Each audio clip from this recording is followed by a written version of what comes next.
I sacrificed my entire soul to detonate an SSS-Rank suicide attack against the Demon King, fully accepting that my life was over. But instead of heaven or hell, I woke up in a hospital bed exactly 10 years in the past. I went from being humanity's last hope back to being the school's pathetic punching bag who gets his head dunked in toilets. But they don't know I came back with a gluttony system that lets me eat monsters and steal their abilities permanently. I have 3 years before the apocalypse starts, and I'm going to slaughter anyone who stands in my way. This is my second chance at life. Let's go back to where it all started. The year is 21T7. Humanity is on its last legs, our final stronghold getting hammered by a relentless demon army. The message is clear. The world as I know it is officially over.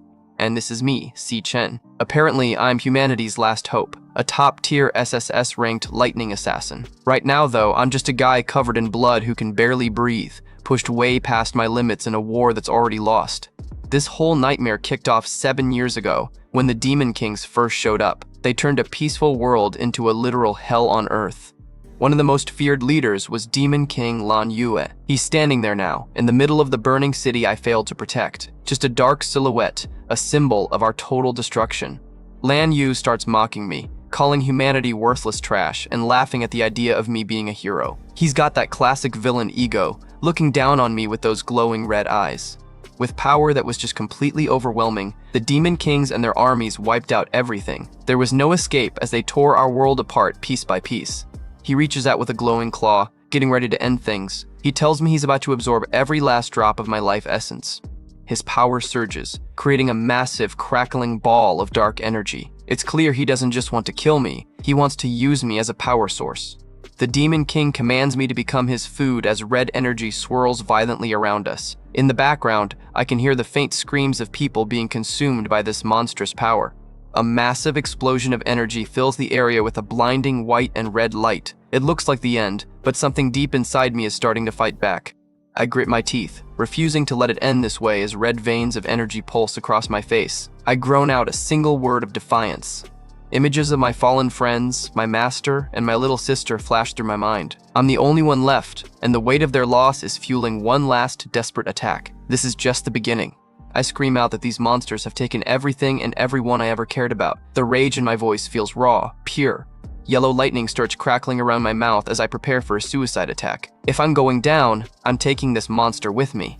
My entire body begins to glow with an intense, holy white light, and an infinity symbol appears on my chest. I'm activating my ultimate skill, pouring every bit of my soul into one final strike.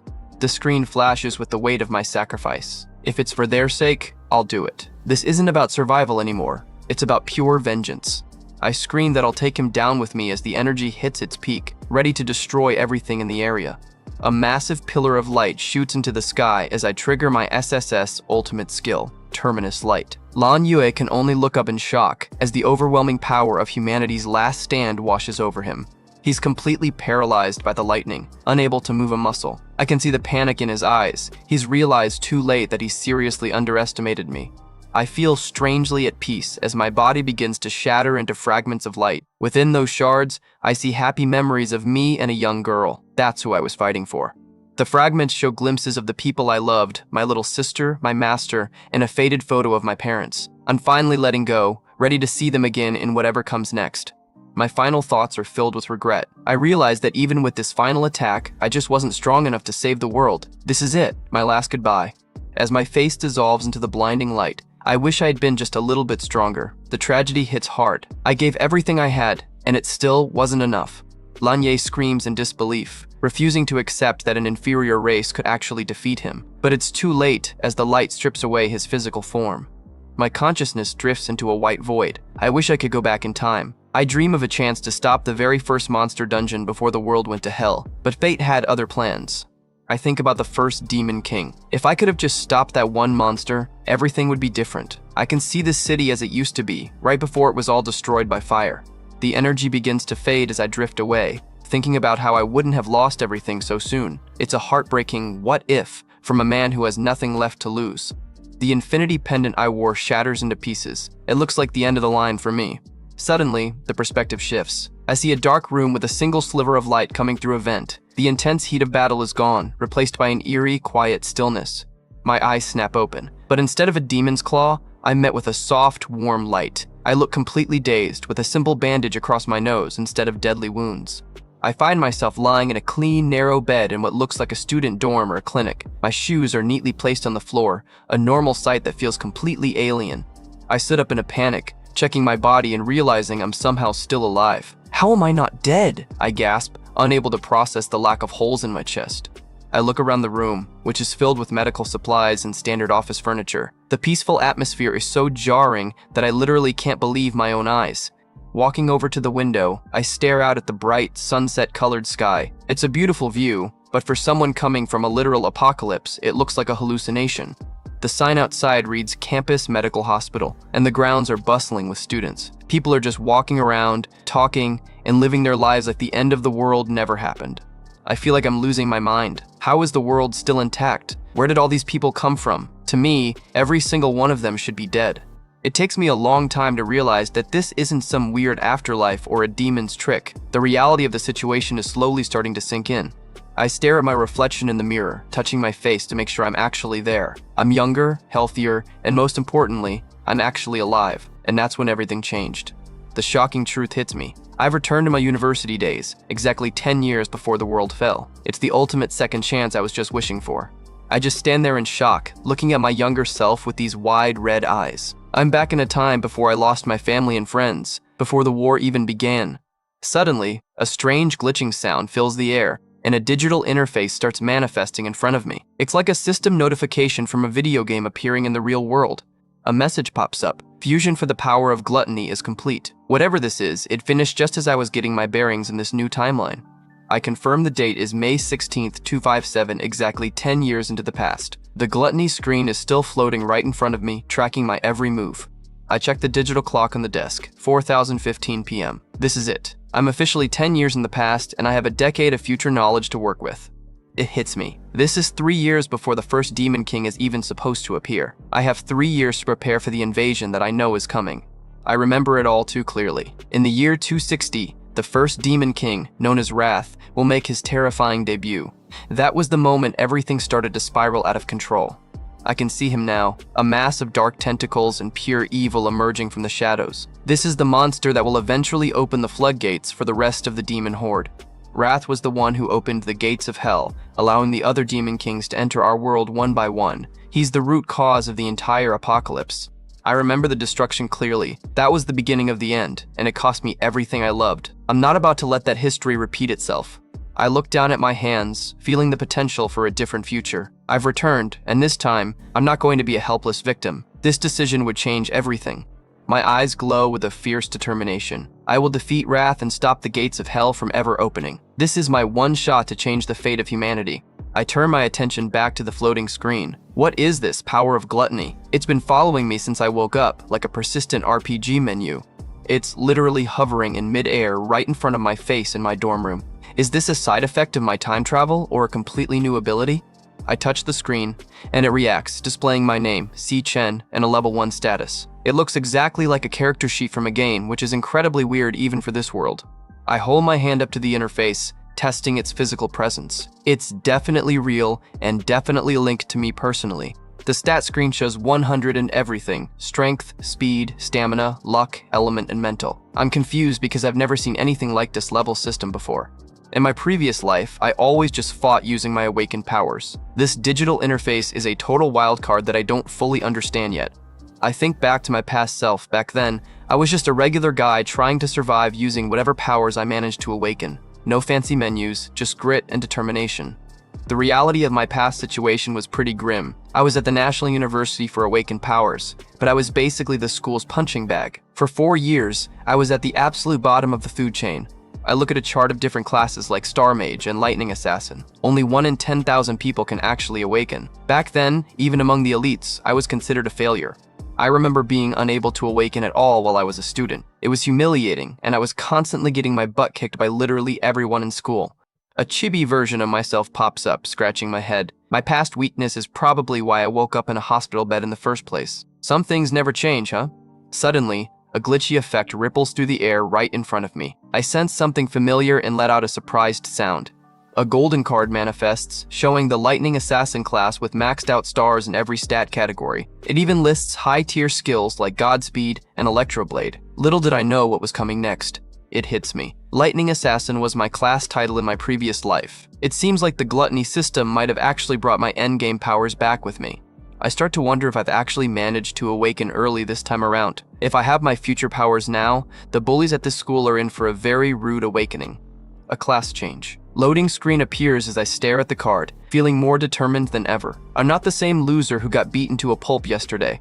I should test out my current powers. I'm ready to see just how much of my SSS-Rank strength made the trip back in time with me.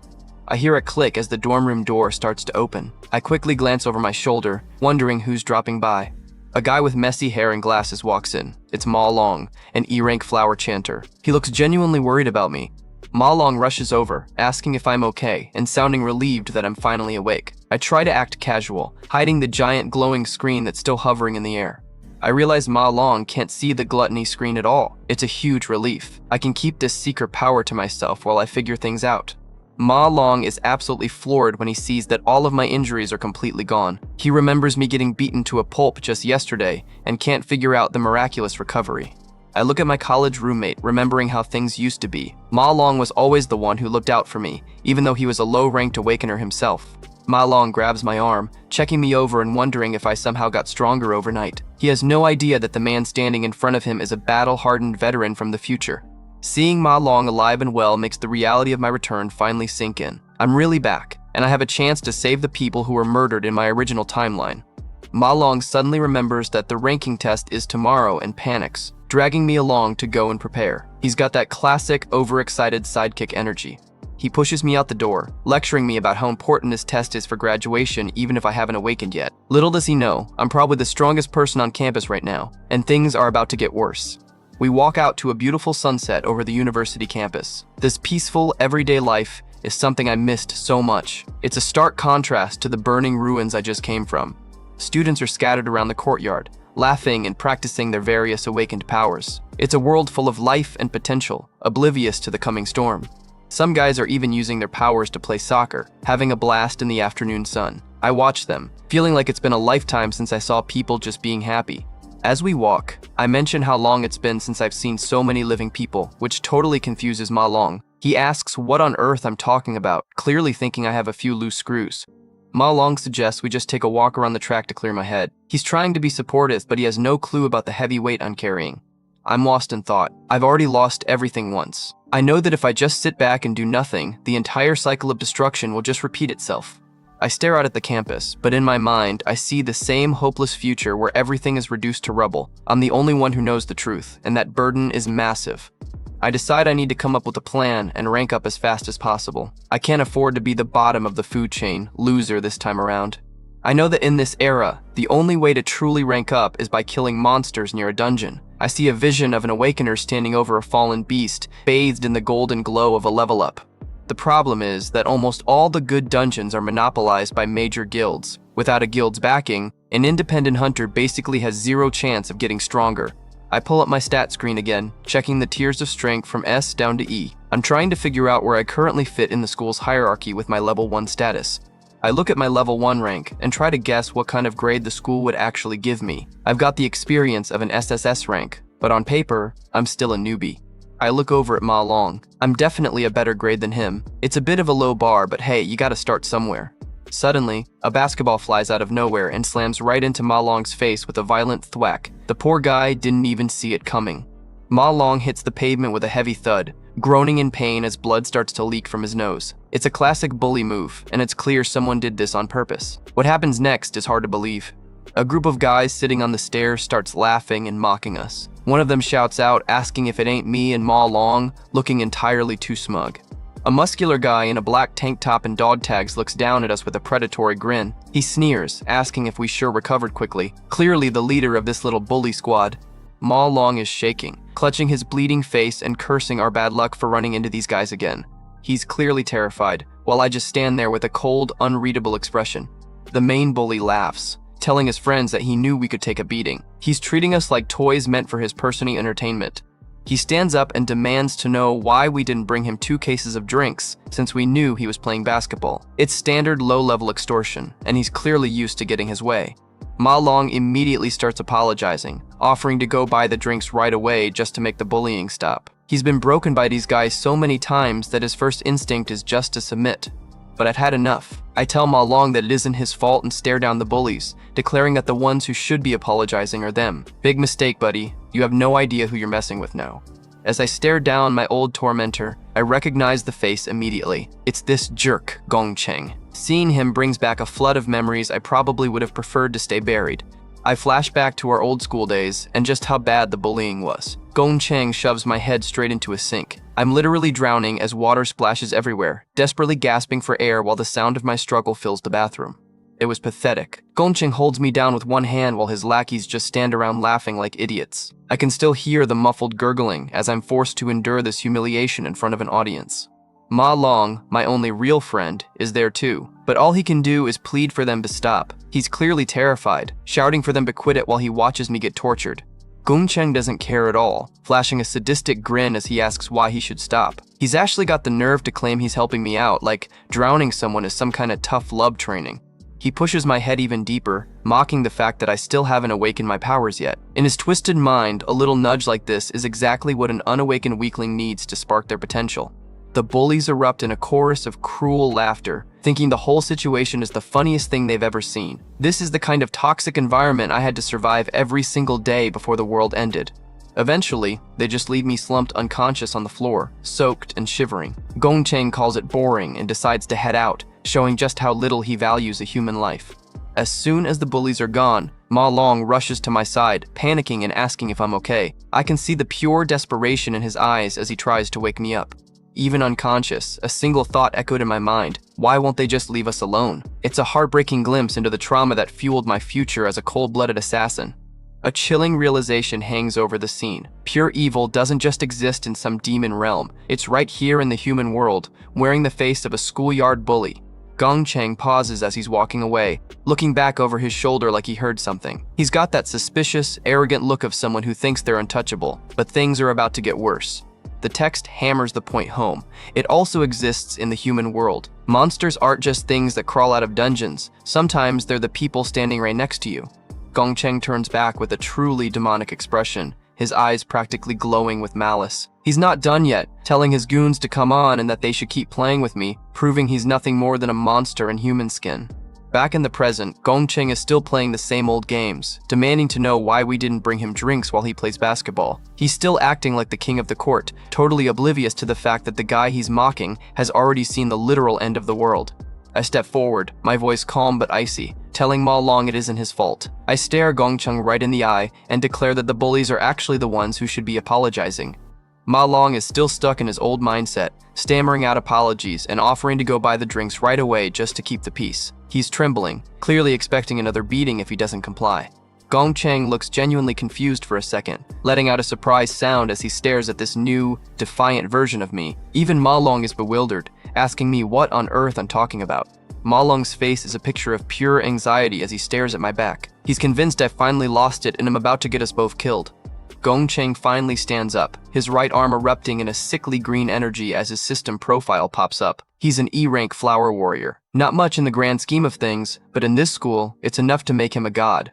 I just watch him, thinking about how he only gets away with this because his older brother is the student council president. In reality, this guy's powers are pretty mediocre compared to what's coming. The crowd of students starts whispering and laughing, excited to see Gong Cheng beat us up again. It's sickening how they treat this systematic bullying like a halftime show. The bullies loom over us, calling us the 2 most useless dudes in the entire school. They're laughing about how we just got out of the hospital, expecting another easy victory.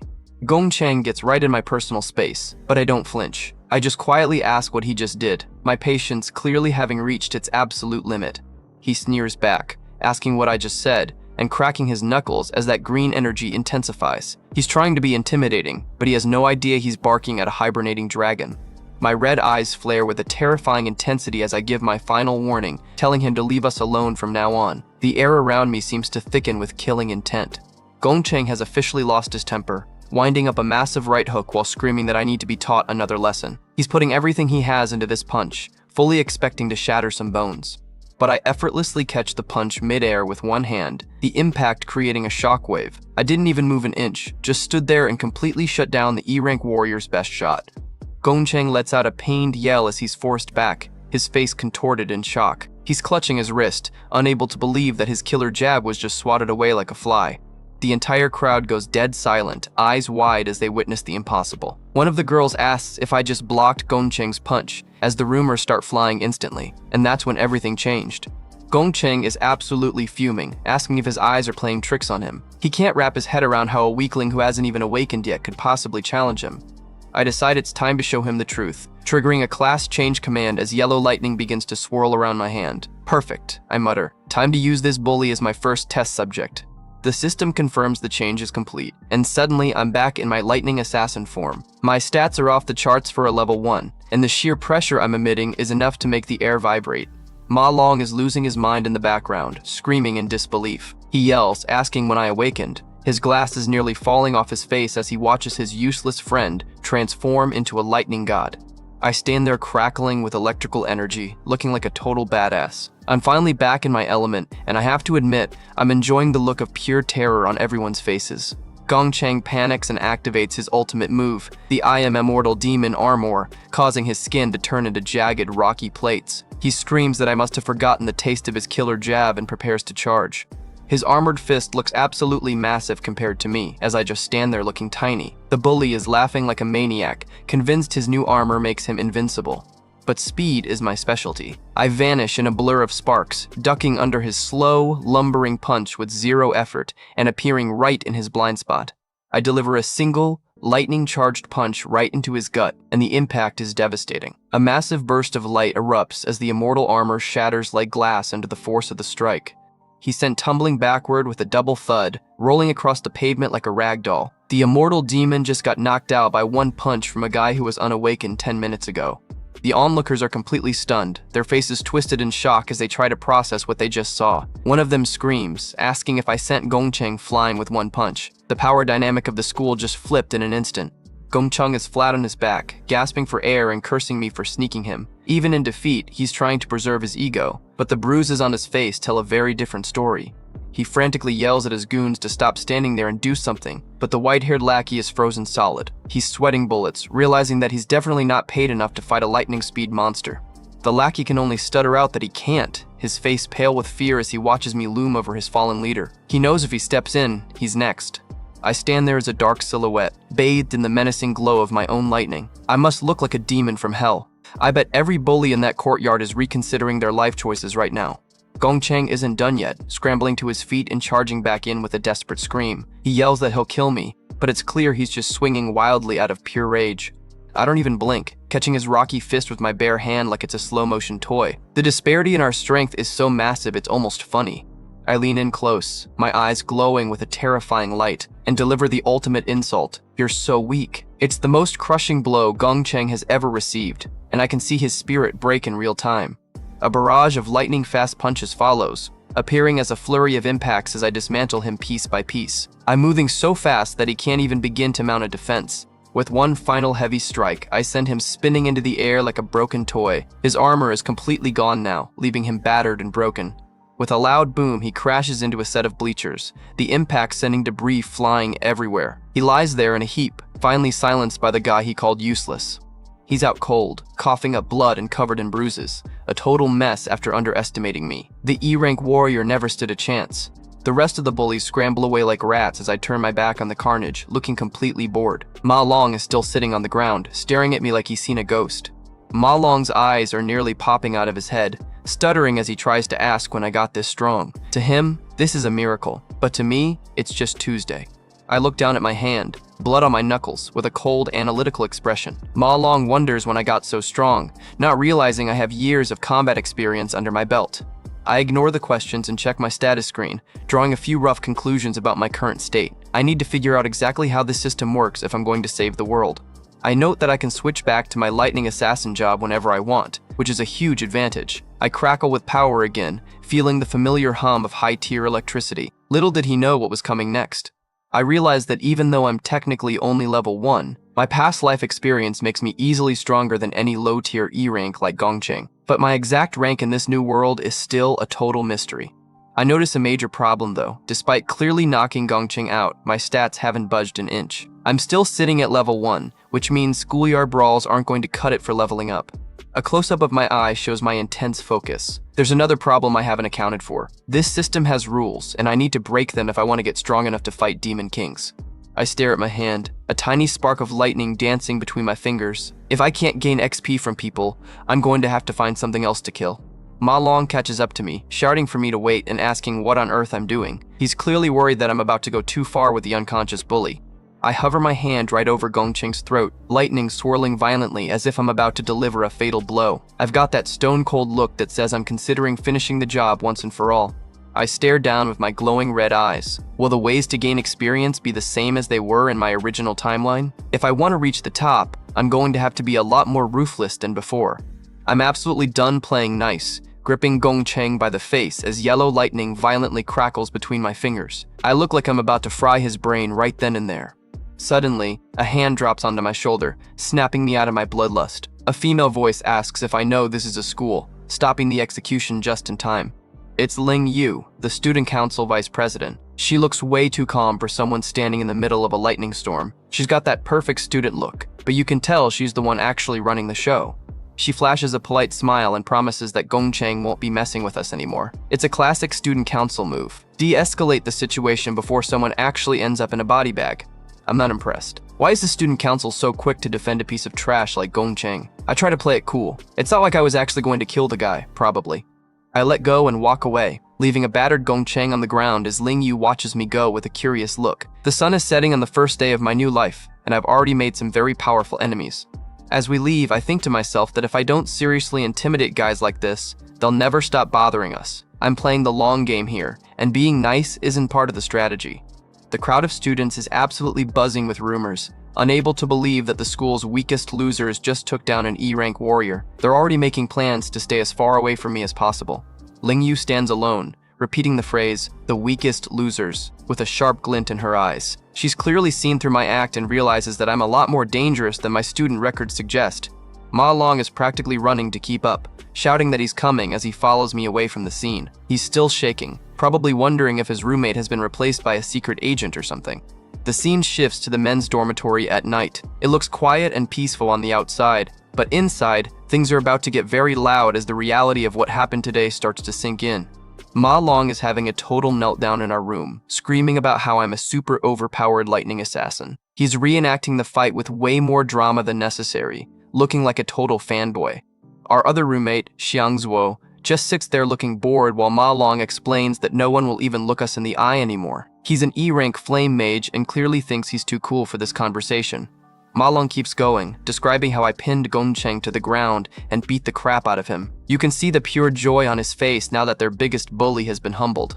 Xiang Zuo has heard enough and jabs Ma Long in the head, telling him he must have taken a beating to his brain. He asks if I'm that strong, then why the hell do I need to run, completely dismissing the story. Ma Long stammers out that I said I was going for a run, which only makes the other guy more skeptical. He just can't wrap his head around an awakened person needing to do basic cardio, and this is just the beginning. The fourth roommate, Shang Yo, is glued to his computer screen and tells Ma Long to snap out of it. He's an E-rank flower chanter and seems more interested in his games than my sudden power-up. The brutal truth is, the four of us were assigned to this room because we had the literal worst test scores in the entire grade. It's an irrefutable fact that we're the bottom of the barrel, or at least, we used to be. Xiang Zua starts showing off, manifesting a small flame in his hand to prove he's the top dog of the dorm. Since he's the only combat class in the room, he thinks he's naturally superior to everyone else. He continues his ego trip, laughing at the idea of a pathetic loser like me ever becoming a lightning assassin. He's feeling pretty confident about making it into one of the elite clubs after the next evaluation. He looks over his shoulder with a smug grin, telling Ma Long that everything will be clear after tomorrow's graduation exams. He's so focused on his own tiny bit of power that he has no clue he's living with a monster. Meanwhile, in the E-rank training dean, a massive pillar of fire is roaring in the middle of a stone room. This is where the actual elites go to sharpen their skills. Gong Ting, the student council president and Gong Cheng's older brother, steps out of a swirling fire portal. He's got that main character energy, looking sophisticated and dangerous in his long white coat. He walks with a terrifying amount of confidence, the fire crackling behind him as he finishes his personal training. It's clear where the Flower Warrior family got their genes from. He calmly says that's enough training for today, ending the session as his subordinates bow in the background. He's a total pro, but even he is about to deal with some family drama. He finds his brother, Gong Cheng, waiting for him in the hallway, looking like a mummy with all those bandages. The bully is a complete mess, a far cry from the arrogant jerk we saw earlier. Gong Cheng is literally crying, begging his brother to do something because I humiliated him in front of everyone. He's playing the victim card hard, trying to stir up a blood feud. Gong Ting looks down at his pathetic brother with a cold, judging expression. He says simply that he knows, his calm voice hiding whatever anger he might be feeling about his family's reputation being trashed. He promises to take care of it, which usually means someone is going to end up in the hospital. He looks determined to restore his brother's honor, mostly for his own sake. The scene jumps to a fancy dinner. Someone is slicing into a perfectly cooked steak. A woman's voice asks how he is planning to take care of this, showing the luxury of the elite class. It's Ling Yu having dinner with Gong Ting, and she's not letting him off easy. He just shrugs it off, claiming his brother was simply outmatched, which is a pretty huge understatement. Gong Ting looks thoughtful, wondering if this new guy Mi is actually as strong as the rumors say. He's the type to analyze his enemies before striking, unlike his impulsive brother. Ling Yu reminds him that he's already recruited every single D-rank student in the entire academy into his club. She's essentially pointing out that he already has all the talent in the school under his thumb. She continues, explaining that mediocre awakeners have zero chance of getting stronger because they don't get the same opportunities to enter monster dungeons. It's a rigged system, and they're the ones at the top of it. While the elites eat steak, I'm out running in a torrential downpour, pushing my body to the limit. No one can keep up with my specialized training regime. I'm running 20 kilometers while carrying a 100 kg load. That's basically a whole person on my back. I believe that basic physical training is the only way to build a foundation strong enough for my future powers. The massive weights on my back are a testament to the sheer intensity of my workout. I know that an awakener's true potential is directly linked to how much their physical body can withstand. Sweat and rain pour down my face as I gasp for air, looking absolutely exhausted but driven by a singular purpose. Even this is nowhere near enough. The monsters I have to face are beyond human. A terrifying flashback shows the Demon King W. Wraith emerging from a monster dungeon, surrounded by glowing red tentacles. This is the nightmare that's destined to happen in just 3 years. The most painful memory flashes by, me, kneeling in the rain, cradling the lifeless body of my little sister, Si-yoon. I'm screaming no, in a moment of pure, raw agony. My only family, my little sister. Her death is the primary reason I'm pushing myself so hard in this new life. She died at his hands. Wrath was the one personally responsible for killing her, making this a very personal revenge mission for me. I see Wrath again, a massive, shadowy figure throwing open the gates of hell and letting the other demon kings invade. He was the catalyst that ended the world, and I'm ready to stop him. My objective is crystal clear: slay Wrath. If I can take out this one monster early, I might be able to save everyone I lost. Back in the present, I stare into the rain with a look of terrifying determination. I'm not just training to be a student, I'm training to be a god slayer. I only have 3 years before the descent, and Wrath is surely growing stronger every second. If I don't grow even faster, I'll just fail all over again.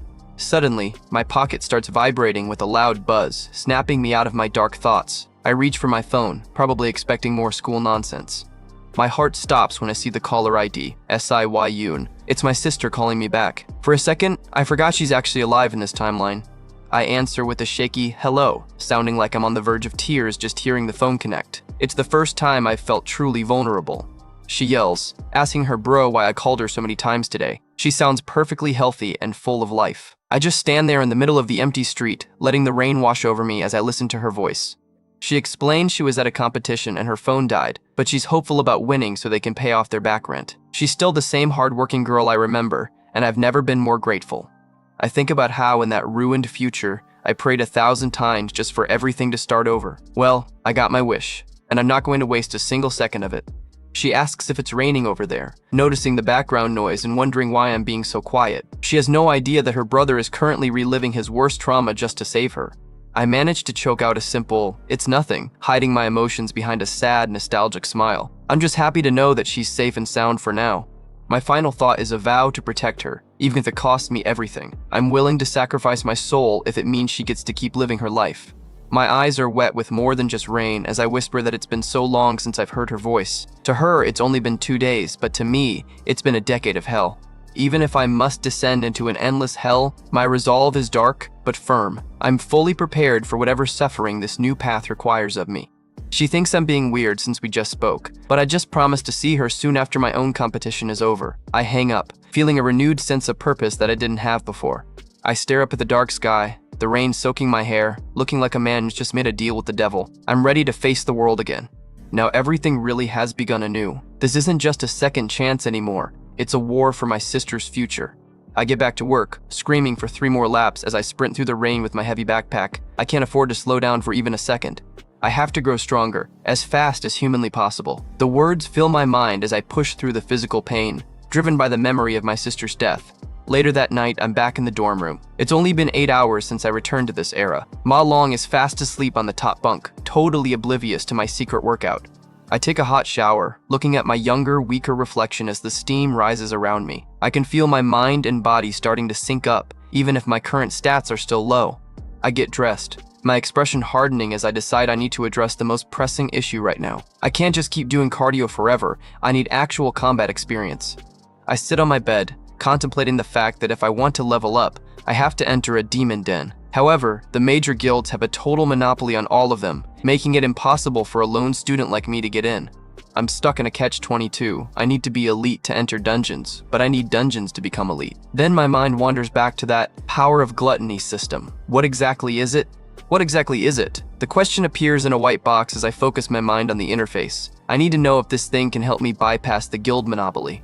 Suddenly, the world around me glitches out as the system starts initializing, with loading bars filling up in red. It's a total reality shift that happens while I'm just sitting in my room. A massive glutton system and idiot. Screen appears as I'm suddenly pulled into a deep red digital void. I'm falling through the darkness, looking like a small speck in a vast, menacing ocean of data.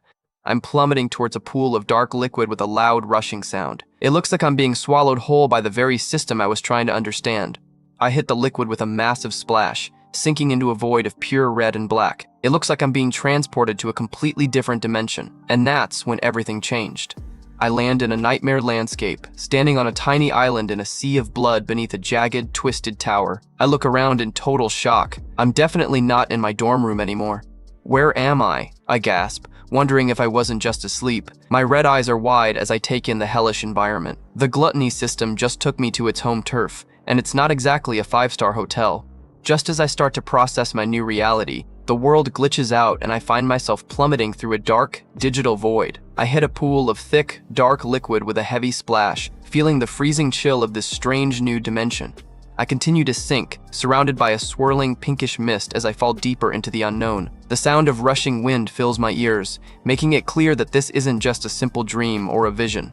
I manage to find my footing on a small island in a literal sea of blood, staring up at a massive, jagged tower that pierces the dark sky. What the hell is that tower? I mutter, feeling an overwhelming sense of dread radiating from the structure.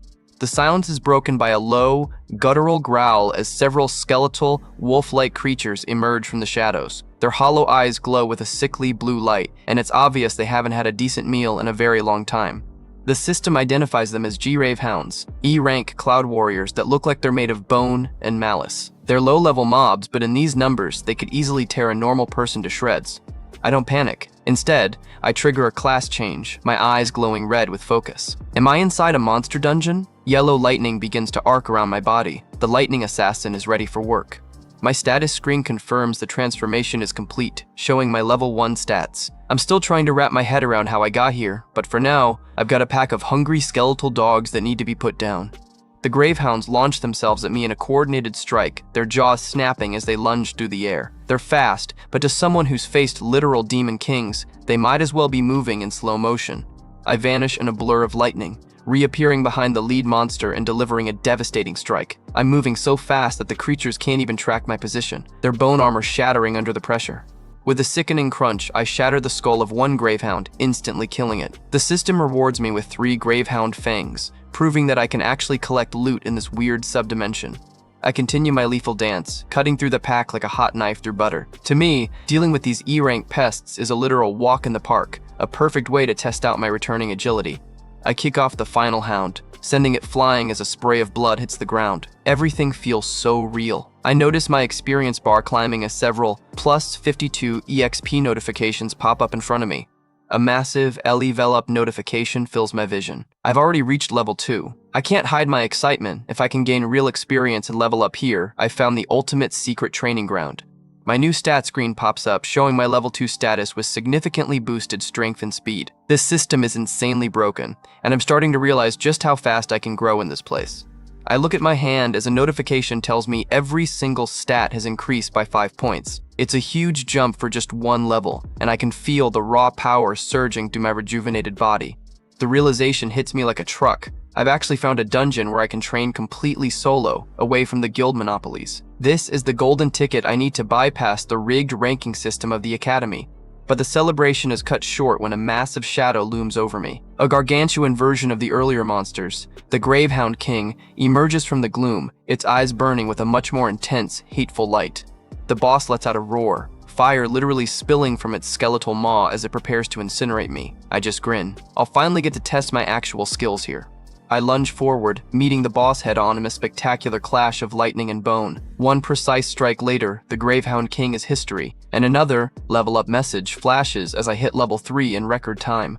The victory screen shows my loot, 18 fangs and a rare Gravehound crystal. I'm basically speedrunning this dungeon, proving that my past life's combat instincts are still top tier.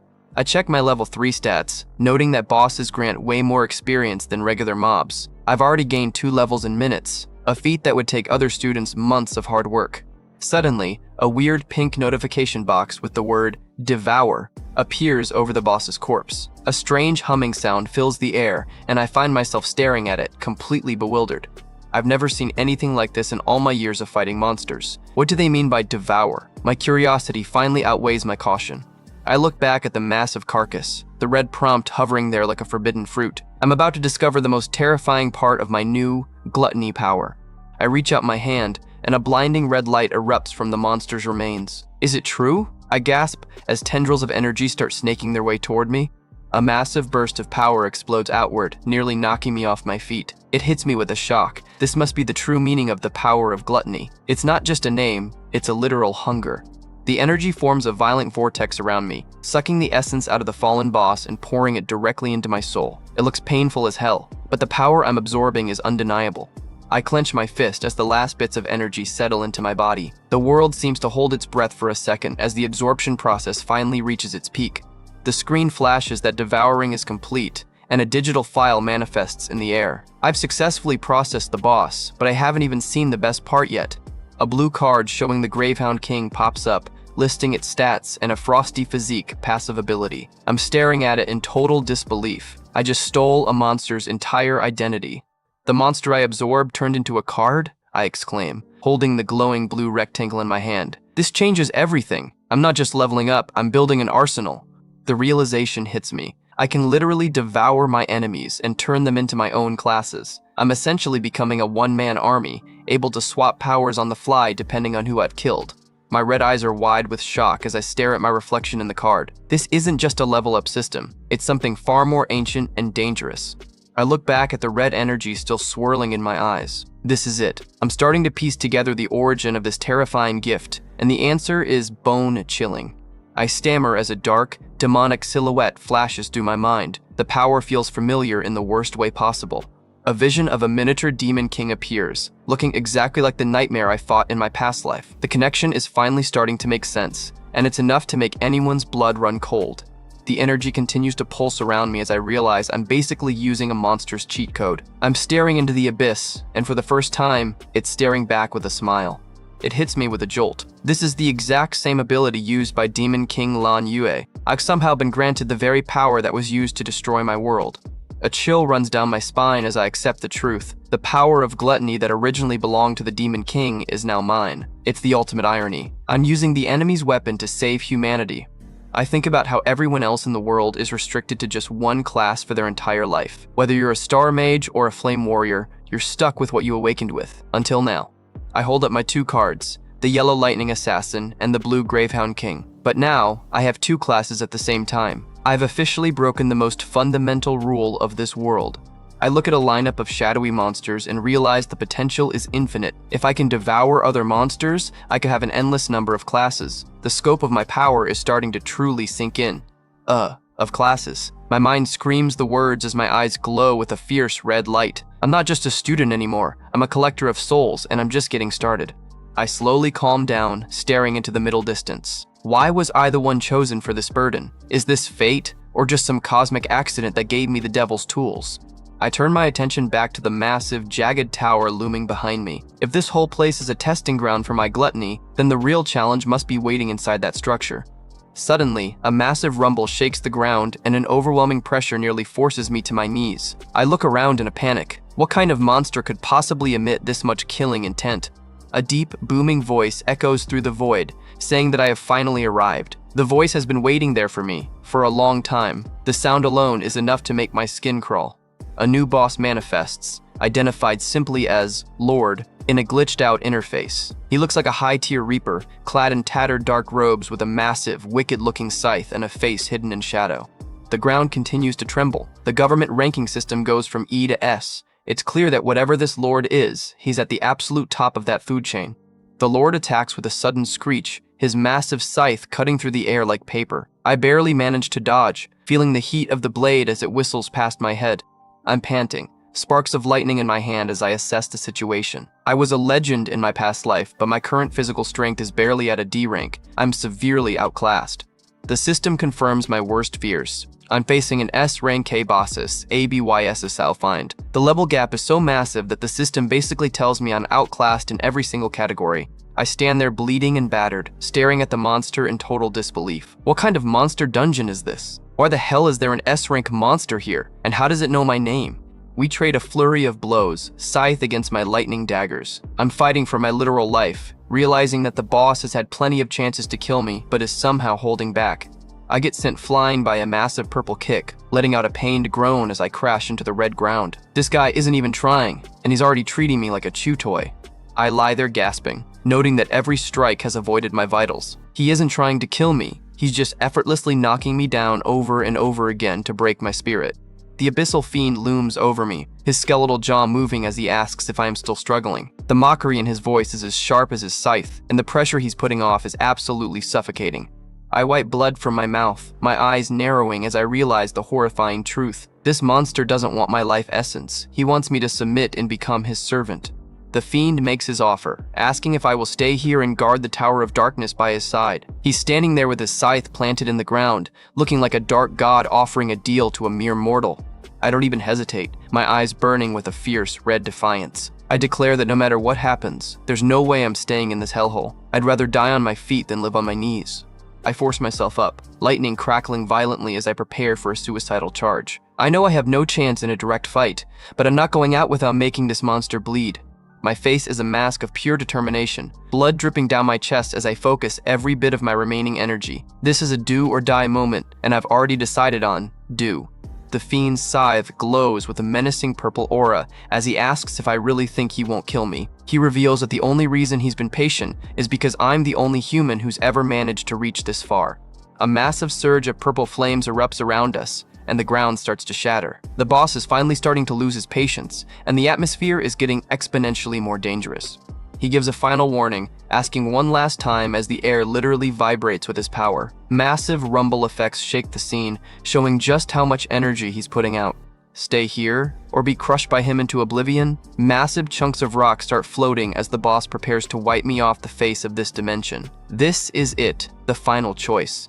My face is lit by the glow of my own crackling lightning as I make my decision. I start to announce my choice, my voice steady despite the overwhelming pressure. I roar that I choose to kill him, lunging forward in a blinding yellow streak of electricity. I'm pouring everything I have into this one desperate strike, aiming straight for his head. The abyssal fiend lets out a dismissive laugh and swings his scythe in a massive purple arc. The speed is incredible, creating a flurry of swooshing sounds as he tries to swat me away. The world explodes in a clash of yellow and purple energy as we collide. It's a spectacular mess of sparks and shadows, and I'm using every bit of my agility just to stay in one piece. I blur past a strike, appearing above him in a shower of sparks. I'm moving like a man possessed, my daggers glowing with intense electrical charge. I note with a grim smile that after that last exchange, I figured out his pattern. Even against an S rank, my combat genius is starting to find the tiny cracks in his armor. I analyze his windup, noting that before each swing, there's a tiny 0.4 second delay. I can use that window to read the angle of his wrist and predict exactly where the scythe is going to go. A close-up of my glowing eyes shows me processing information at a superhuman speed. I'm not just fighting, I'm calculating every single variable in his movement. I dodge another slice by a hair's breadth, my daggers ready as I wait for the perfect moment, predict the trajectory, and dodge the blade. I stay perfectly calm in the middle of the storm. I identify another opening after a heavy strike. He has a tiny 0.2 second recovery window. It's a minuscule frame of time, but for a lightning assassin, it's an eternity. If I can time it right and hit that opening while he's completely defenseless, I'll be able to instantly pierce his heart. I'm betting everything on this 1/4 of a second. I activate Electro Blade, my daggers becoming pure conduits for massive amounts of lightning. Then I'll be able to instantly pierce his heart. My determination is literally glowing. I manage to land a hit on his face, and a Paralyze Z notification pops up. My D-rank power can't kill this guy, but a well-placed paralysis strike should buy me the few seconds I need. I immediately activate my Jawed Speed ability, boosting my movement speed tenfold in a massive surge of electricity. I don't have much time, and I'm not wasting a single millisecond of it. I blur across the red plains with a loud rush of air, moving so fast that the background becomes a smear of color. This is my chance. These few seconds are all I need to escape. I spot a pinpoint of white light in the distance. It's the only light source in this entire hellhole. I've been scouting the area while we traded blows. I'm certain this is the exit. I vanish into the light with a blink, expecting to be back in my dorm room, but I stop in my tracks as the realization hits me. The light is gone. The world glitches out again, and I find myself back in the dark void with digital fragments swirling around my hand. I've been tricked, and the consequences are about to be severe. The Abyssal Fiend is right behind me, mocking my attempt to escape. He explains that was merely an afterimage he left behind, that the exit I seek does not exist. This is not a monster dungeon. The boss glows with a terrifying purple energy, a menacing grin forming on his shadowy face. He says it's intriguing to think I found a flaw in his technique so quickly. His interest in me has clearly reached a new level. He continues his monologue, praising me for being able to analyze the situation even under the crushing weight of despair. He sees something in me that he hasn't seen in eons, a tiny spark of actual hope.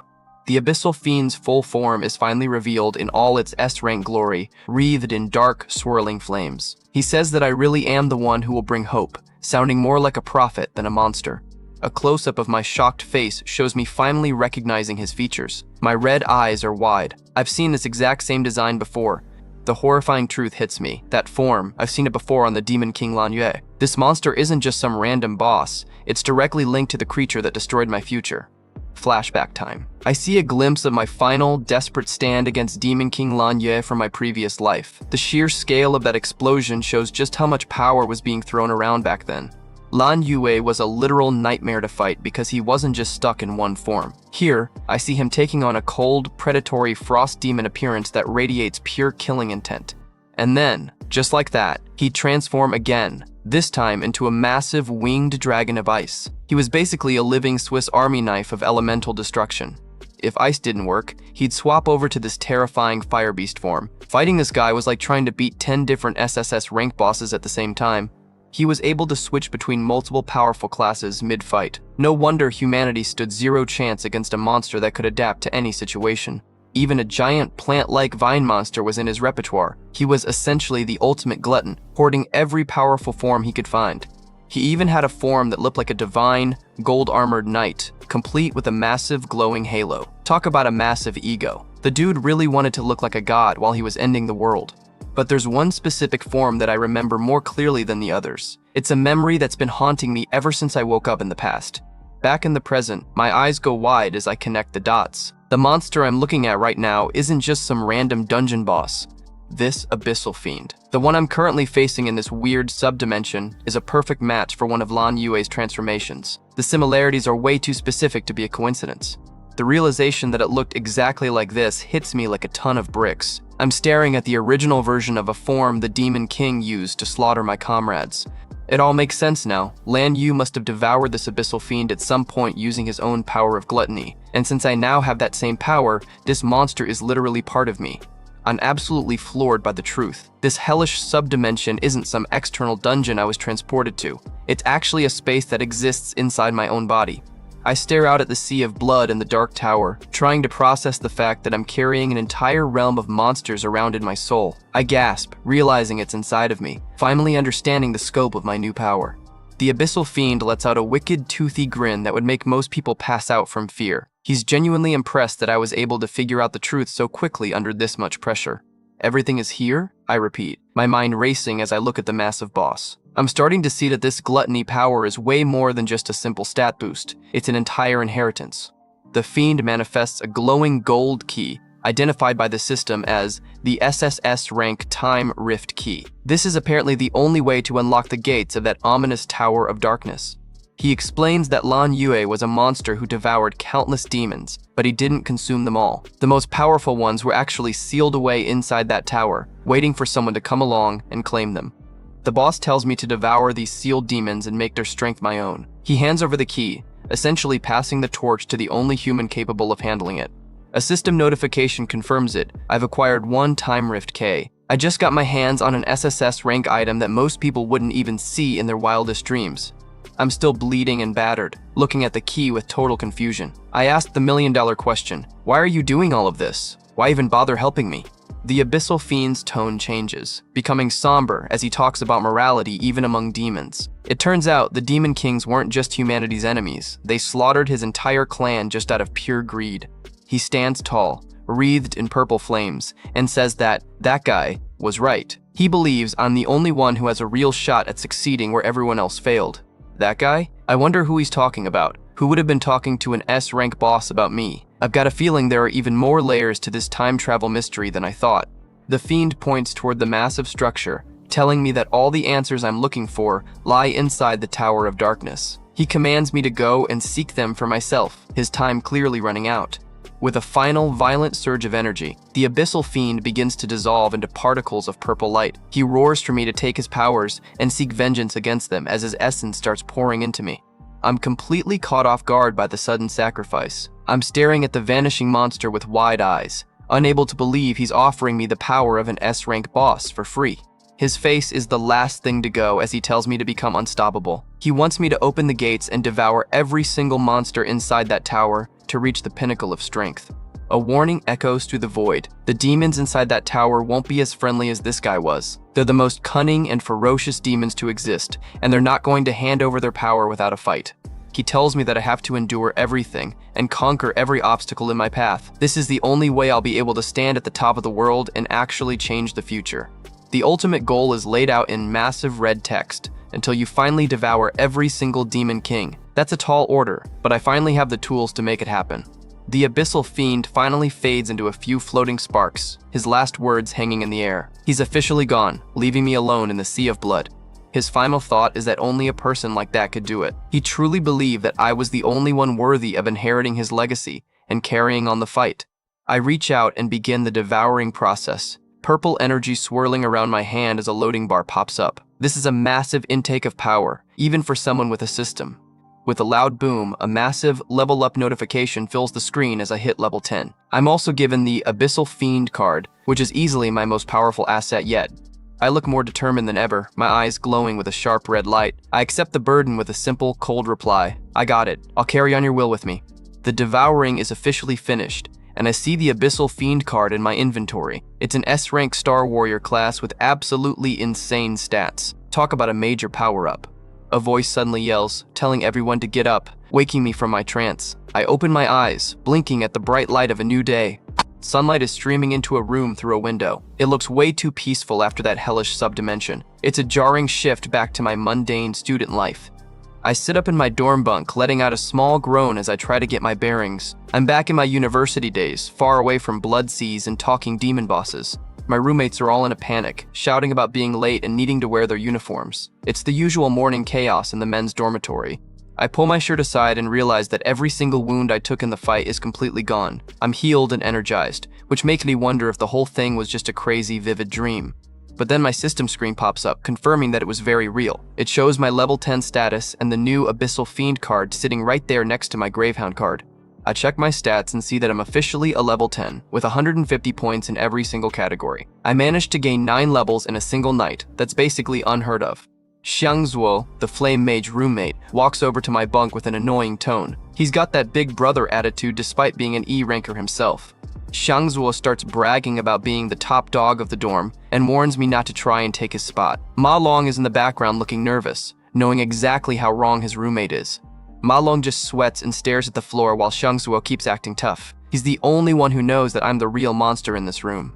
I look incredibly calm and focused as I get ready for the day. I'm not even listening to Xiangzuo's trash talk. My mind is already on the upcoming assessments. As we walk down the stairs, Xiangzuo is stuffing his face with a pastry and explaining the ranking system. He's bragging about being a mid-tier E-ranker while calling us low-tier losers. Look at this guy just inhaling that food. He's so confident in his tiny bit of rank that he's actually giving us a lecture on power gaps. He shows us a chart showing the tiers from E to D, bragging that he could take out 10 of us at once. A pink label next to the D mid-tier shows the highest rank of current students, just how low the bar is at this school. He thinks his rank probably went up since he hasn't been tested in 2 years. I just walk in silence, letting the guy talk himself into a corner. Ma Long tells me I should aim for a D rank today just to scare the crap out of the bullies. He's rooting for me, having no idea that I'm probably already beyond the S tier. I repeat the idea of a D rank with a faint, dangerous smile. That rank would be child's play for me now, but I need to decide how much of my power to actually show. We arrive at the outdoor assessment grounds, which are packed with hundreds of students. The chatter and energy in the air are absolutely insane. Xiangzuo and Ma Long are blown away by the size of the crowd for the ranking assessment ceremony. It's the biggest event of the year, and everyone is here to see who the new elites are. Suddenly, we see Gongcheng's minions shoving people aside in the hallways, shouting for them to get out of the way. They're still acting like they own the place, but then they spot me. The minions stop in their tracks, their faces going pale with pure terror. They're literally shaking at the sight of the guy who decimated their boss yesterday. Xiangzuo is totally confused, asking if they're looking at us. He has no idea that the bullies aren't looking at him. They're staring at the Reaper standing right next to him. I just walk past them like they don't even exist. My presence alone is enough to silence the guys who are just shouting at everyone else. The bullies actually bow and stammer out, "Si Chen, sir," as I pass by. They're so scared they're treating me with more respect than their own boss. Ma Long and the others watch in total shock as the school's most notorious bullies show complete and utter submission. They yell out that "Si Chen, sir," has come, acting like I'm some kind of war hero. Xiangzuo is losing his mind, wondering why they're being so polite to the guy he called a low-tier loser 10 minutes ago. Ma Long just gives a smug look, knowing the truth is finally starting to come out. I keep walking with my hands in my pockets, bored by the whole display. I've got bigger things to worry about than a bunch of terrified lackeys. Suddenly, a loud shout echoes across the courtyard, and my eyes narrow. I recognize the voice of someone who isn't nearly as scared of me as the others are. It's Chang Di, a high-ranking student council officer. He's wearing a loud floral shirt under his open coat and has that rich kid bully vibe going on. He laughs, mentioning how he heard someone got into it with Gong Cheng yesterday. He mockingly asks if I know that Gong Cheng is the younger brother of the great student council president, Gong Ting. The crowd is buzzing, identifying him as Chang Di from the student council. People are whispering that he's the president's lapdog and a notorious big shot. Ma Long and the roommates are in a panic, realizing that I'm being targeted by a big shot D ranker. They know this guy is on a completely different level than the regular bullies. Chang Di gets right in my personal space, bragging that he has an excellent sense of smell. He claims he can always detect the scent of a real powerhouse. I don't flinch. The vibes feel kinda off. I'm staring down the D ranker with a look that says I'm completely unimpressed by the flashy shirt and the big talk. Chang Di leans in even closer, delivering a brutal insult. He sneers that all he smells from me is the stench of a loser outcast who'll never amount to anything. Big mistake, buddy. You just insulted humanity's future savior. I don't take any of Chang Di's trash talk, hitting him with the ultimate comeback. Are you a dog or something? Talk about a total shutdown in front of everyone. Chang Di's brain completely short-circuits as he screams, asking what I just said. He's losing his cool because he's used to everyone bowing down to his student council status. The tension is broken as Gong Ting, the student council president, steps in with a perfectly calm expression. He's already done his homework and tells everyone that his own brother, Gong Cheng, was actually the one at fault. Gong Ting shuts down the confrontation immediately, telling Chang Di to drop it. You can tell who really holds the power here, and it's definitely the guy in the sharp coat. The president walks away, leaving a stunned crowd as he declares it's only fair. His brother faced the consequences of his own actions. Chang Di can only mutter, "All right, President," like the loyal lapdog I called him. Gong Ting looks thoughtful for a moment as he walks off. He's the top student for a reason, but something about me is definitely starting to pique his interest. I just stand there with my hands in my pockets, looking completely unfazed by the drama. I've got that stone-cold focus of someone who has much bigger problems than school hierarchy. The announcer on the main stage officially kicks things off, telling everyone the assessments are about to begin. It's time for all these students to put their money where their mouth is and step into the portal. Gong Ting and Chang Di walk away, with the president deciding that I'm probably not much of a threat after all. He's more focused on making sure he crushes his own assessment today. High above the grounds, the vice president Ling Yu is watching the whole scene while casually sipping on some tea. She's got a front row seat to all the potential chaos. A mysterious figure in the shadows asks her if someone interesting caught her eye. It's clear the higher-ups are keeping a very close watch on this year's crop of talents.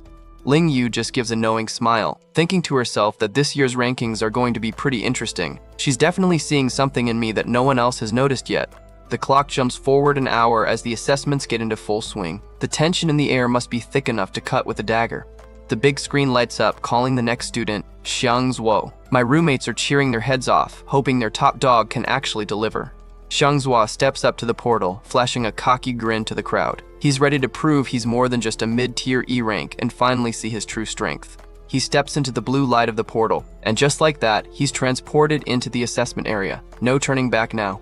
The energy from the portal swirls around him as he manifests inside the testing chamber. It's a high-tech setup designed to measure every ounce of an awakener's power. These tests happen individually inside a specially designed mini-dungeon. The heart of the machine is an artificial magical core that absorbs and measures the student's energy output. The rules are simple but brutal. You have to unleash your full energy toward that core to get an accurate reading. There's no hiding your rank once you're inside this room. Xiang Zuo gives it everything he's got, screaming as he channels a massive blast of fire directly into the machine. It's a flashy display of power for someone in his grade. The artificial core takes the hit, pulsing and humming as it processes the massive surge of flame. You can practically hear the mechanical thumping as it analyzes the attack. The results start popping up on the big screen, showing a large blue E next to his name. It's now moving on to the second, more important part of the test, potential. The core lets out a heavy buzz as it finishes its calculations. Everyone in the stadium is holding their breath to see what the machine says. The testers announce the final verdict, E rank, mid-tier. They notice the machine is still crunching some numbers, realizing the rest of the data hasn't been displayed yet. Ma Long is freaking out in the crowd, shouting that the main event is finally here. He's way more excited about this than Xiang Zuo probably is. Potential is the highest rank an awakener can theoretically reach in the future. If you've got high potential, the government is going to start treating you like a VIP very quickly. A massive CC flashes on the screen for Xiang Zuo's potential. In a school of E ranks, having C rank potential is actually a pretty solid achievement. The final results are locked in. Mid-tier E rank current with C rank potential. Xiang Zuo looks totally depressed, having been desperate to break into that D rank tier today. Ma Long tries to comfort his roommate on the stairs, jokingly saying they'll probably be even worse than him. Typical roommate energy roasting you even when you're down. The screen clears as the announcer calls for the next student to step up. The cycle continues as the ranking ladder starts to take shape. The results for my other roommates, Shan Yu and Ma Long, are finally posted. Both of them landed in low-tier E rank with C rank potential, keeping them at the very bottom of the school ladder. Suddenly, the crowd erupts in shock as the screen shows someone has actually been promoted to D rank. It's the first big breakthrough of the day. The crowd is going wild for the first D rank promotion, proving that this year's class might be better than expected. People are already whispering about who might be next to jump up a tier. More students pass through the assessment portal. The rankings are starting to fill up with more D rank surprises. Qian Di walks out of the portal looking extremely smug with his new results. Low-tier D rank with a huge A rank potential. He's definitely going to let everyone know he's a future big shot now. The testers are having a field day, noting that they've already seen an incredible number of D ranks this year. Usually, you only see 2 or 3, so this class is officially stacked. My roommates are looking like they've seen a ghost as the 8th D rank of the day is announced. They can't believe the massive power gap that's forming between them and the rest of the grade. One of the testers remarks that, if this keeps up, this year's ranking assessment is going to be quite the legendary show. They're witnessing a generational shift in talent right before their eyes. The announcer finally drops the name everyone was waiting for, Gongting. The president steps forward, looking completely calm and collected as he heads toward the stage. I watch his boots as he walks with the confidence of someone who knows he's already won. The crowd goes totally quiet as the star of the school prepares for his turn. The hype is unreal as people whisper that he's not just the president, but also the heir to the massive Imperial Guild. He's basically royalty in this world and everyone knows it. The crowd calls him the Chosen One. with a list of titles longer than your grocery list. I just watched silently from the side, probably the only one not impressed by all the fancy rumors. People remember he already got a D rank assessment 2 whole years ago. The big question now is just how high he's managed to climb since then. The artificial core opens its mechanical eye, looking like something straight out of a sci-fi horror movie. It's ready to receive whatever massive amount of energy Gongting is about to throw at it. The core pulses with a heavy mechanical rhythm as it prepares for the input. I can practically feel the air vibrating from the tension in the room. Gongting stands before the machine, looking totally relaxed with his hands still in his pockets. He's the definition of too cool for school right now. He thinks to himself that he needs to hold back some of his power today. He wants to save his true strength for the graduation exams to make the biggest possible impact on the scouts. Gongting's eye glows with a dangerous light. He decides that even holding back, he'll still be the #1 student. That's some serious S-tier arrogance, but he's definitely got the stats to back it up. The machine starts buzzing like crazy as it tries to calculate the output from Gongting's attack. It looks like it's actually struggling to keep up with the amount of energy he just released. One of the veteran testers looks like he's about to faint, his face going completely white. He stammers out about that color, clearly seeing something on his screen that shouldn't be possible for a student. The results flash on the big screen. High tier D rank with an impossible S rank potential. This isn't just a good result, it's a national level miracle. The entire stadium explodes into total chaos. People are screaming and losing their minds because an S rank potential means he's basically a guaranteed god in the future. Changdi is cheering like his life depends on it, shouting "Long live the president." He's definitely doubling down on being the top dog's #1 fan. Even my roommates are in absolute awe, with Ma Long shouting that they've just witnessed history. I'm the only one who stays quiet, staring at the screen with my glowing red eyes. The lead tester is in a full-blown panic, telling everyone they have to report this to the higher-ups immediately. An S-ranked potential is a rare international treasure that could change the balance of power. Gongting walks away from the portal, surrounded by a crowd of starstruck students. He's officially a legend now, and being the heir to the Imperial Guild just makes him even more untouchable. The president looks calm as ever, but I can see that flicker of satisfaction in his eyes. He's successfully solidified his spot at the top of the food chain. Back on the high balcony, the headmaster is talking to Ling Yu, noting the incredible talent on display today. They've definitely found some gems in this year's class. Headmaster Yuan Long, the man in charge of this whole elite university. He figures Ling Yu already knew about Gongting's insane potential before today even started. Ling Yu just gives a polite smile and says she didn't come out here just for the president. The headmaster is surprised, wondering who could possibly be more interesting than a future S rank. Ling Yu thinks to herself that compared to someone like Gongting, well, the president is just a predictable talent. She's got her eyes locked on one specific person in the massive crowd, me. She's looking past all the flashy S ranks to see the true hidden predator. She smiles, thinking that she's even more interested in my results. Looks like my secret isn't as safe as I thought it was. The announcer finally bellows out the next name, Si Chen. I'm up. It's time to see if I'm going to break the machine or play it safe. Qiangdi is still running his mouth, mocking me as a loser and telling me I better not just be another low-tier E rank when my results come out. He's got that smug, punchable face, while I just stand there looking completely unbothered. He keeps going, laughing about how our group of E rank losers will just end up humiliating ourselves if we even show up for the graduation combat examination. I finally look back over my shoulder, my cold gaze enough to make anyone else shut up, but this guy just doesn't get it. Ma Long isn't taking it though, shouting at Qiangdi to just wait and see. He's clearly hyped up, promising that I'm going to make him eat every single one of those words. The assessment officially begins as I step toward the portal, my name appearing on the big digital board. Everyone in the stadium is watching to see if the rumors of my new power are actually real or just a glitch. One of my other roommates looks over with a serious expression, whispering my name as I head into the chamber. Even the bullies in the background are grinning, fully expecting to see me fail miserably. Inside the testing room, the massive mechanical eye of the artificial core focuses directly on me. It's an eerie setup, with thick black cables snaking everywhere around the glowing blue orb. The core's eye pulses with a sickly light, ready to receive whatever power I throw at it. It looks more like a living monster than a piece of high-tech machinery. I stare at the core with my terrifying glowing red eyes, reaching out as I prepare to unleash my strike. I know that in this era, joining a high-ranking guild is the only real way to secure a future. For regular students, the graduation combat examination is the one and only chance to impress those top-tier guilds. The stakes couldn't be higher for someone starting from the bottom.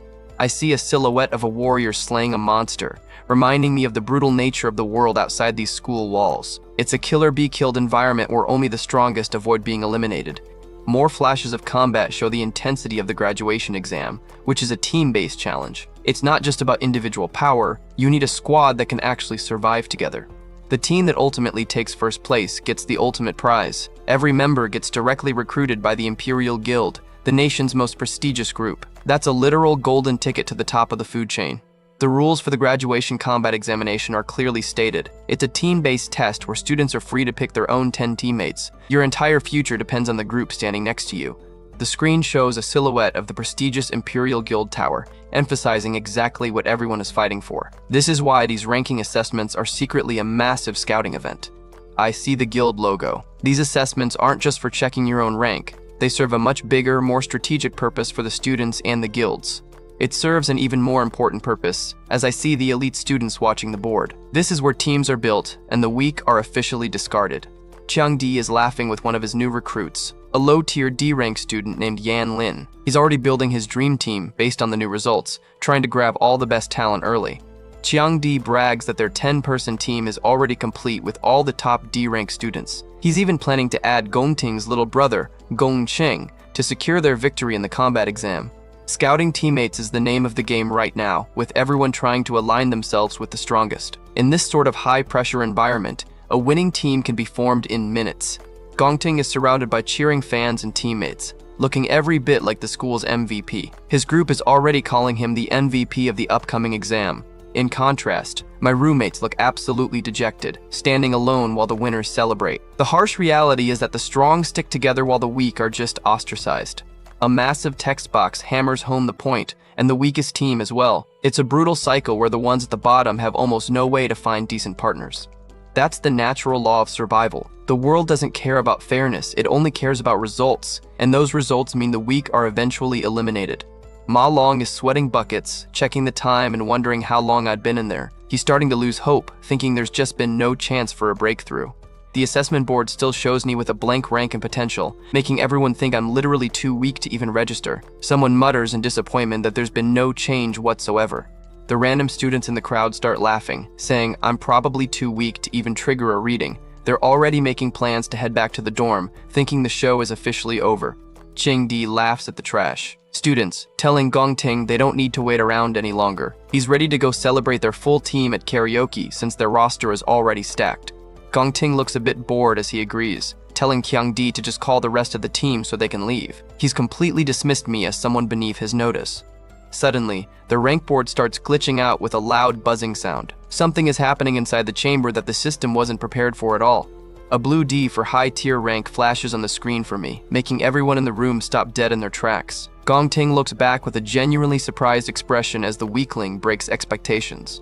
My roommates are frozen, their eyes nearly popping out of their heads as they stare at the board. They can't believe their unawakened friend just jumped straight to high tier D. Ma Long is losing his mind with joy, jumping around and shouting about what he told them. He's totally rubbing it in everyone's faces now that I've delivered.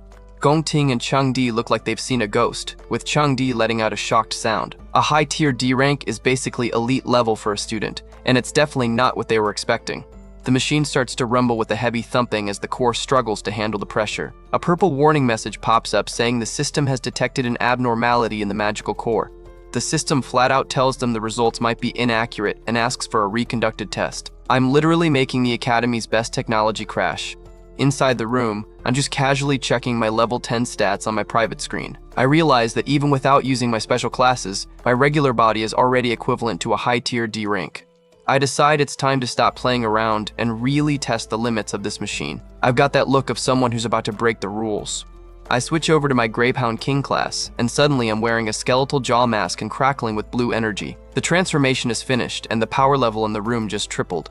Next, I'll test it out with my current weakest class. If my weak class is enough to cause errors, the school is in for a very rough day. The board glitches out again, the rank jumping around as the machine tries to find a level for this new energy. The crowd is starting to get genuinely nervous as the building begins to shake. A massive blue C rank flashes on the screen with a loud buzzing noise. The only reaction anyone can manage is disbelief as my rank keeps climbing. The crowd screams, asking what the hell is happening and if my rank went up again. Going from unawakened to mid-tier C rank in a single day is unheard of in school history. Gongting looks on with a mix of shock and genuine concern as the rank continues to fluctuate. He's never seen the assessment machine behave like this before.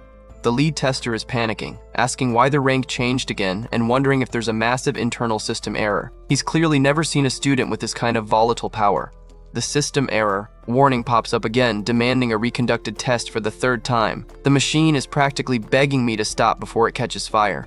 The core's mechanical eye is bulging and sweating, looking like it's about to pop from the sheer intensity. The thumping sound is getting louder and more violent by the second.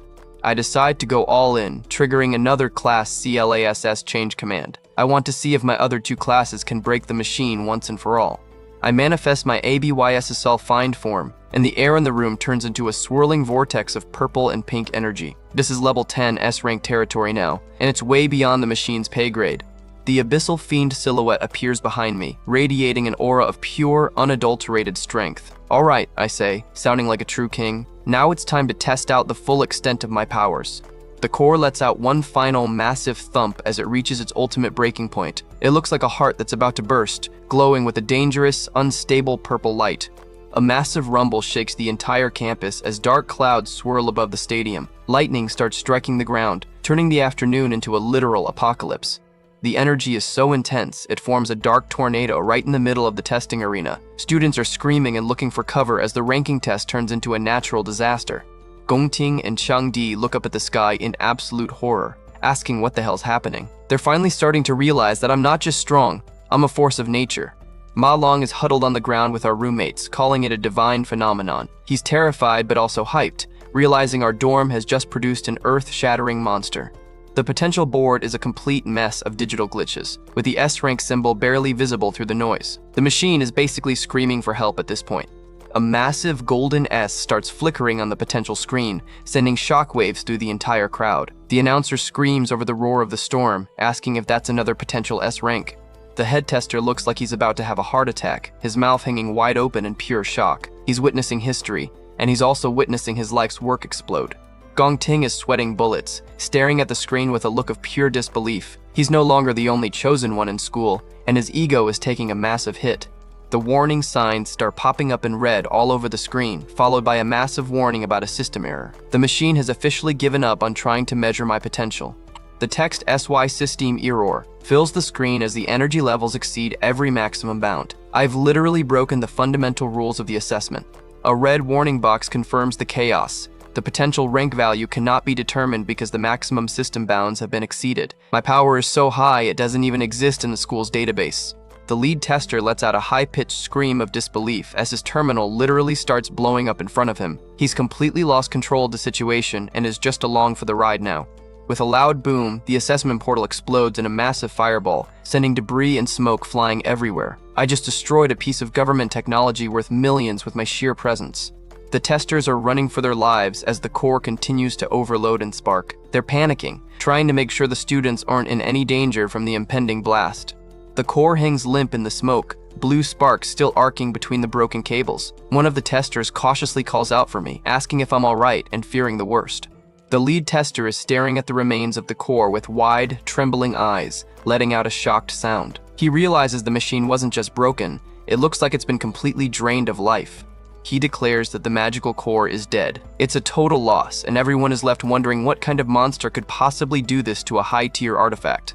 The testers are mourning the machine, wondering if it was just in use for too long today. I stand in the background, looking completely bored and unaffected by the chaos I just caused.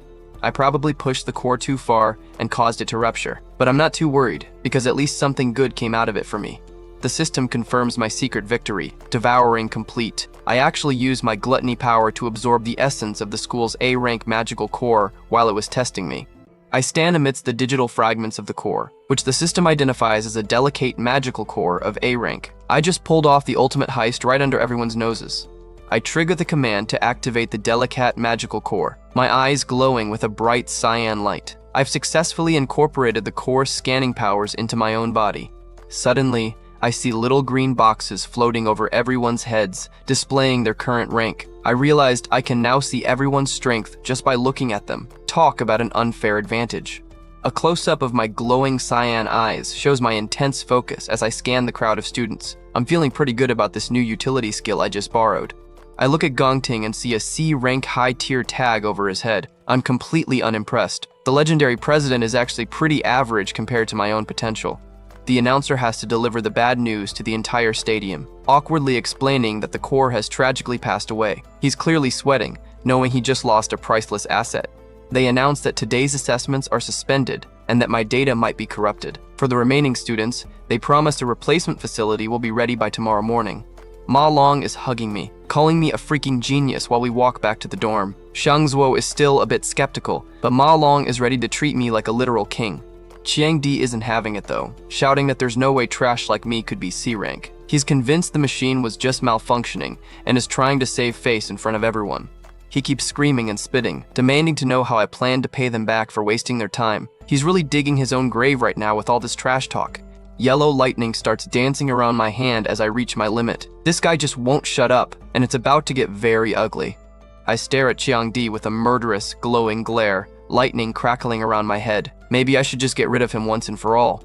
Gongting steps in once again, telling Chiang Di that's enough, and reminding him not to be rude to their new teammate. Chiang Di looks genuinely confused by the sudden change in tone. Chiang Di can only stammer out, asking if he means teammate as he looks between the president and me. It looks like Gongting is a lot smarter than his lapdog, and knows exactly who he needs on his roster. Gongting offers his hand to me, inviting me to join his team for the graduation combat examination. He's wearing a confident smile, promising that together they'll get the highest score in school history. He says my name, Si Chen, with a weight that shows he's finally treating me as an actual equal. I just stare at his extended hand, my red eyes revealing absolutely nothing about my true intentions. Promising the highest score in history? Well, we'll see about that, buddy. The tension on the field is so thick you could cut it with a knife. Everyone is losing their minds because the legendary Gongting is personally inviting a total wildcard like me to join his elite squad. Chiang Di is absolutely fuming in the background, gritting his teeth so hard they might shatter. He's already stressing about having to kick someone off the team to make room for a guy he considers a loser. I just stand there with that deadpan look, completely unfazed by the spotlight. The crowd is whispering, wondering what makes me so special when so many others tried to bribe their way onto the president's team and failed. Chiang Di clenches his fist, realizing he's stuck in a corner. Since the invitation came from the president himself, he has to play nice in public even though he clearly wants to explode. Talk about a fake smile. Chiang Di forces out a welcome to the team, but you can practically see the steam coming out of his ears. He's gritting his teeth so hard it's actually painful to watch. Chiang Di is glitching out, unable to process that someone actually said no to the strongest team in school. He looks like he's about to have a literal heart attack from the disrespect. I can see him sweating bullets, his eyes wide and trembling. He's never been humiliated like this before, and it's clearly eating him alive. Gongting's eyes narrow, and I can see a flicker of genuine interest in his golden gaze. He's not used to being rejected, but he's staying way calmer than his lackey. I keep walking, giving zero cares while Chiang Di screams at my back about how they're the strongest team around. I mutter that I don't care, which is basically the ultimate get lost. My red eyes glow with a terrifying intensity. I tell Chiang Di he's too loud and warn him to never bother me again. Absolute savagery. Chiang Di is having a full-blown anime meltdown, his face turning beet red as he screams into the void. Meanwhile, my roommates and I are just casually heading back like nothing happened. The gossip mill is working overtime as students whisper about me having some serious balls for rejecting the president. They're shocked, but hey, you gotta respect the hustle. I'm lost in my own thoughts, already planning my next 10 moves. People are starting to realize that if I rejected the top team, I must be aiming for that #1 spot solo.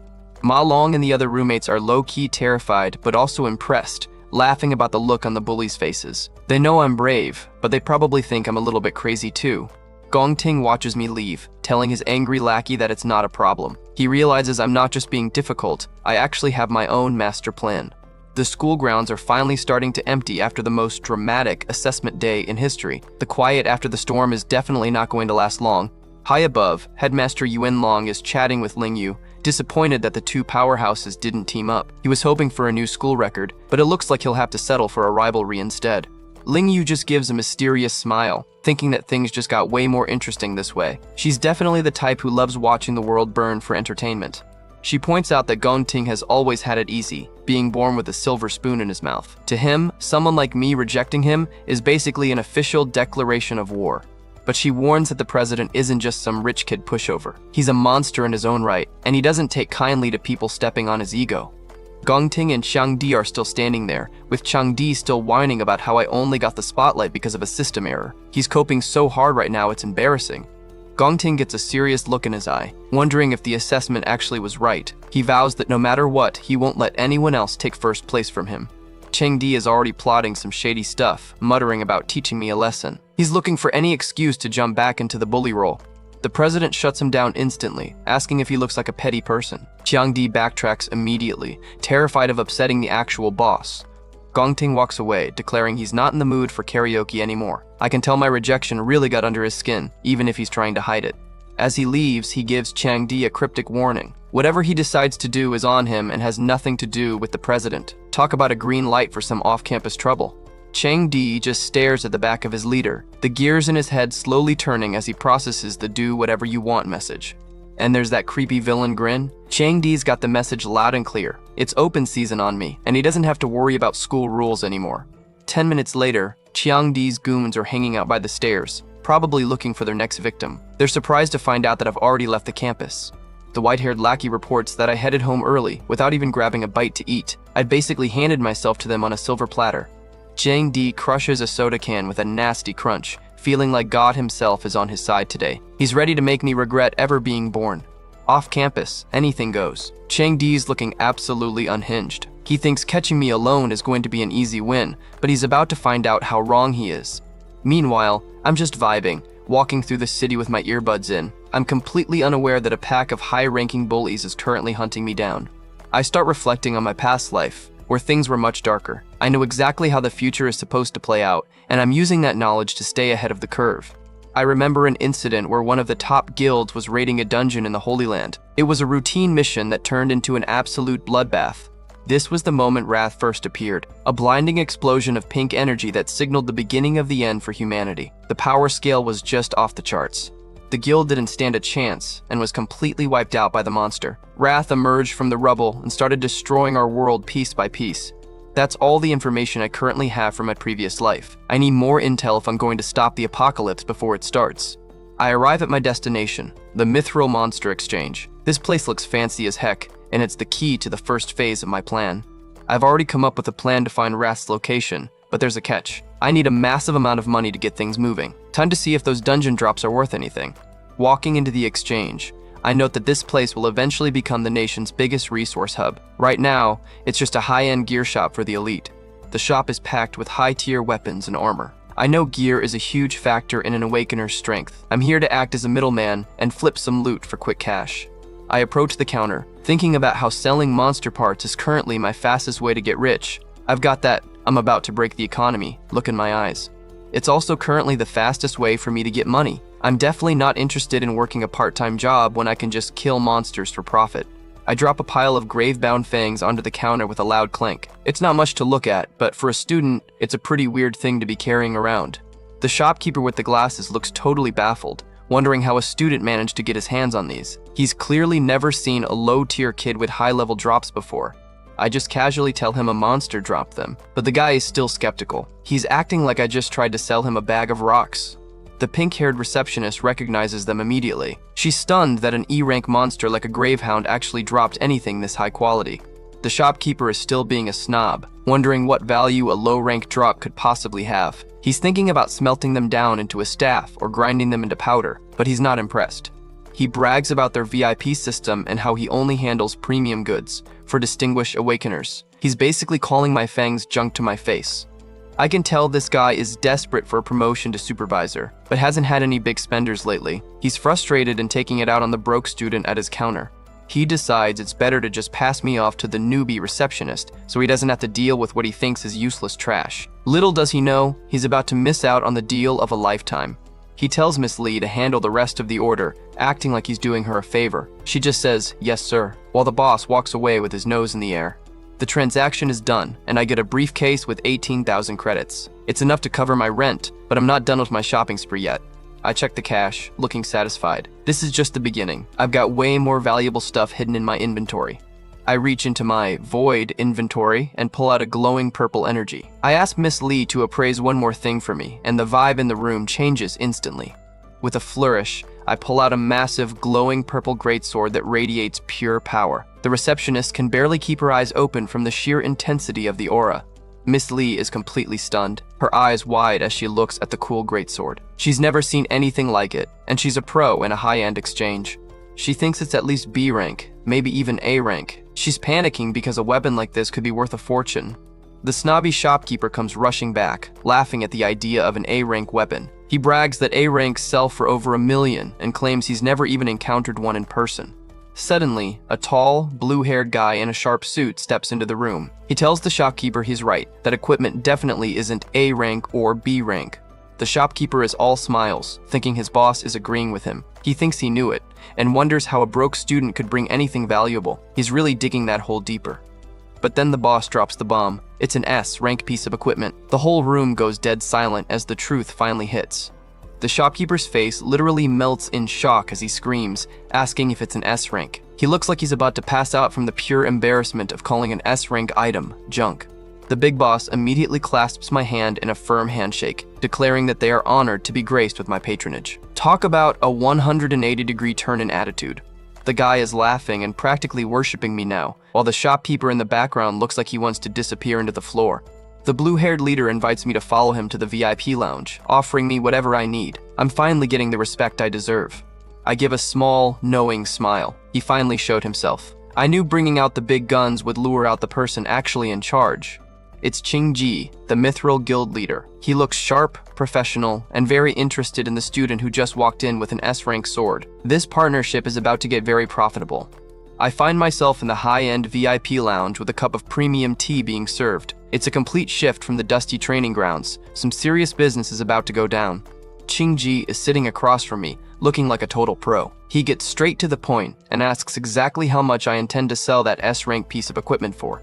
I don't even blink and just drop a cool 1 million. For an S-rank item, that sounds like a total steal, and the shopkeeper in the back is probably losing his mind. Ching-ji looks genuinely stunned, leaning forward with a surprised expression. He tells me that I'm only asking for 1 million, which is basically pocket change for gear this rare. He explains that even A-rank gear fetches millions, so an S-rank weapon would pull in tens of millions at the very least. He warns that a treasure like this could literally cause a crowd stampede just to get a look at it. But I'm 3 steps ahead of him. I clarify that I don't want to sell it. I want to use it as collateral for a loan of 1 million, which I promise to pay back in just 1 month. Ching-ji is looking at me with a whole new level of respect. He realizes that using an S-rank weapon to secure a loan isn't something a typical university student would ever think about doing. It's clear I have no intention of actually parting with this sword. I'm much wiser than my age suggests, and I know exactly how to use a treasure without losing it forever. I calmly sip my tea while Ching-ji tries to figure me out. Am I a rich kid who ran away from home, or a hidden prodigy hiding my true strength? Either way, he knows he's not dealing with an ordinary guy. I double down on the confidence, telling the guild leader I'll repay the principal plus a 10% interest rate in just 1 month. That's a bold claim, but I've got the main character gaze to back it up. Ching-ji asks his assistant, Xiao Li, to step outside for a moment. Things are getting serious, and he wants a private chat with the mysterious student who just walked into his shop. He mentions the school I attend, National Awakener University. He's been doing some math in his head, and he thinks he's figured out where that million is going to come from. He smirks, noting that the seniors at my university are about to graduate. He's definitely pieced together the timing of the upcoming graduation combat exam. Ching-ji points out that the graduation exam has a prize of exactly 1 million for first place. It lines up perfectly with my proposed loan repayment date, which is basically an admission that I plan on winning. He leans in with a sharp look, asking if he's guessed correctly. He wants to know if I'm actually confident enough to bet an S-rank sword on taking first place in the entire school. I just sit there in silence, my eyes glowing with that intense red light. I don't even need to say yes, my presence alone tells him everything he needs to know. Ching-ji notes that I must be in desperate need of money to turn to such a risky last resort option. He's impressed by the guts it takes to offer up such a rare item as collateral for a loan. He gives a knowing smile, deciding that he's seen enough to make a decision. He says that if that's the case, he's clearly about to make an offer I can't refuse. Instead of just 1 million, he offers 1.5 million in cash on the spot. Plus, he's giving it with 0 interest for a whole month. This guy is definitely playing the long game. He tells me to consider this the start of a friendship between us. He's smart enough to know that a student with S-rank gear is someone you want to be on good terms with before they become a legend. I look slightly surprised by the generous terms. I'm used to the world being much colder, so a fair deal like this is a rare change of pace for me. Ching-ji assures me that everything discussed will stay strictly confidential. He also asks that if I ever need more trading in the future, I consider Mithril my first choice. Now that's a boss move. He's impressive for inferring my situation so quickly. Instead of taking advantage of me, he offered better terms to build a long-term partnership. We seal the deal with a firm handshake. I know that to eliminate wrath, I can't just rely on my own strength. I need powerful allies I can actually trust. This handshake is a turning point for my mission. This money is the fuel I need to start hunting down the source of the coming apocalypse. The deal is officially done. I've secured my funds and a powerful new ally, all while keeping my most valuable weapon in the family. A golden magic circle erupts around my hand as the contract is finalized. I can literally see the buzz of the mana as the magical agreement binds us both. A notification pops up on my phone instantly. A massive 500,000 credits have been transferred to my account. I look pretty satisfied with the result. Qingji wonders what I'm going to use for the graduation exam now that my S-rank blade is locked up as collateral. He's genuinely curious about my backup plan. He offers to lend me some high-tier A or B rank equipment from the shop since they don't have any S-rank stuff in stock. He's really trying to go the extra mile to stay in my good graces. I tell him there's no need as I reach into my storage and pull out another glowing purple blade. I've still got another weapon, just like the one I gave up. The flex is absolutely unreal. The shopkeeper and the receptionist are having a total mental breakdown in the background. They're literally screaming in censored terror because the broke student just pulled out a second S-rank sword like it's a spare house key. As I walk out, the entire staff is bowing to me. They're realizing that they just witnessed someone who is going to be a major player in the world of Awakeners very soon. Qingji waves me off with a smile, having already promoted Xiaoli to supervisor for her role in helping such an important client. He's definitely feeling good about this investment. I stand outside, looking thoughtful as the sun starts to dip. I still need to buy something else before I'm truly ready for the next phase. Oh, that's right. I look determined. I've got the cash, I've got the gear, and now I'm ready to handle my personal business. I catch a taxi, heading off to my next destination. I'm a man on a mission, and I'm not wasting a single second of my second chance. I arrive at the Kanching County long-distance bus terminal. I'm meeting someone important who's just arriving in town.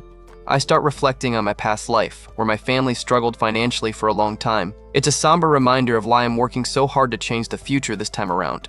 Back then, I graduated without even awakening, so no guild would even give me the time of day. I was basically invisible to the world of elites I'm currently dominating. I see a flashback of myself working a delivery job in the rain, looking exhausted and stressed about being on time. This was the reality I fought through just to survive. I remember how my sister Yunny and I had to live incredibly frugally. Even after paying rent, our bank balance was sitting at a pathetic $105.60. Talk about a struggle. I look at an old acceptance letter for Sai Yoon from the International Central Art Institute. This was her dream, but the cost was just too much for us to bear. In the flashback, she looks heartbroken while holding the letter, saying it's just too far away. She was hiding her pain because she didn't want to make things harder for me.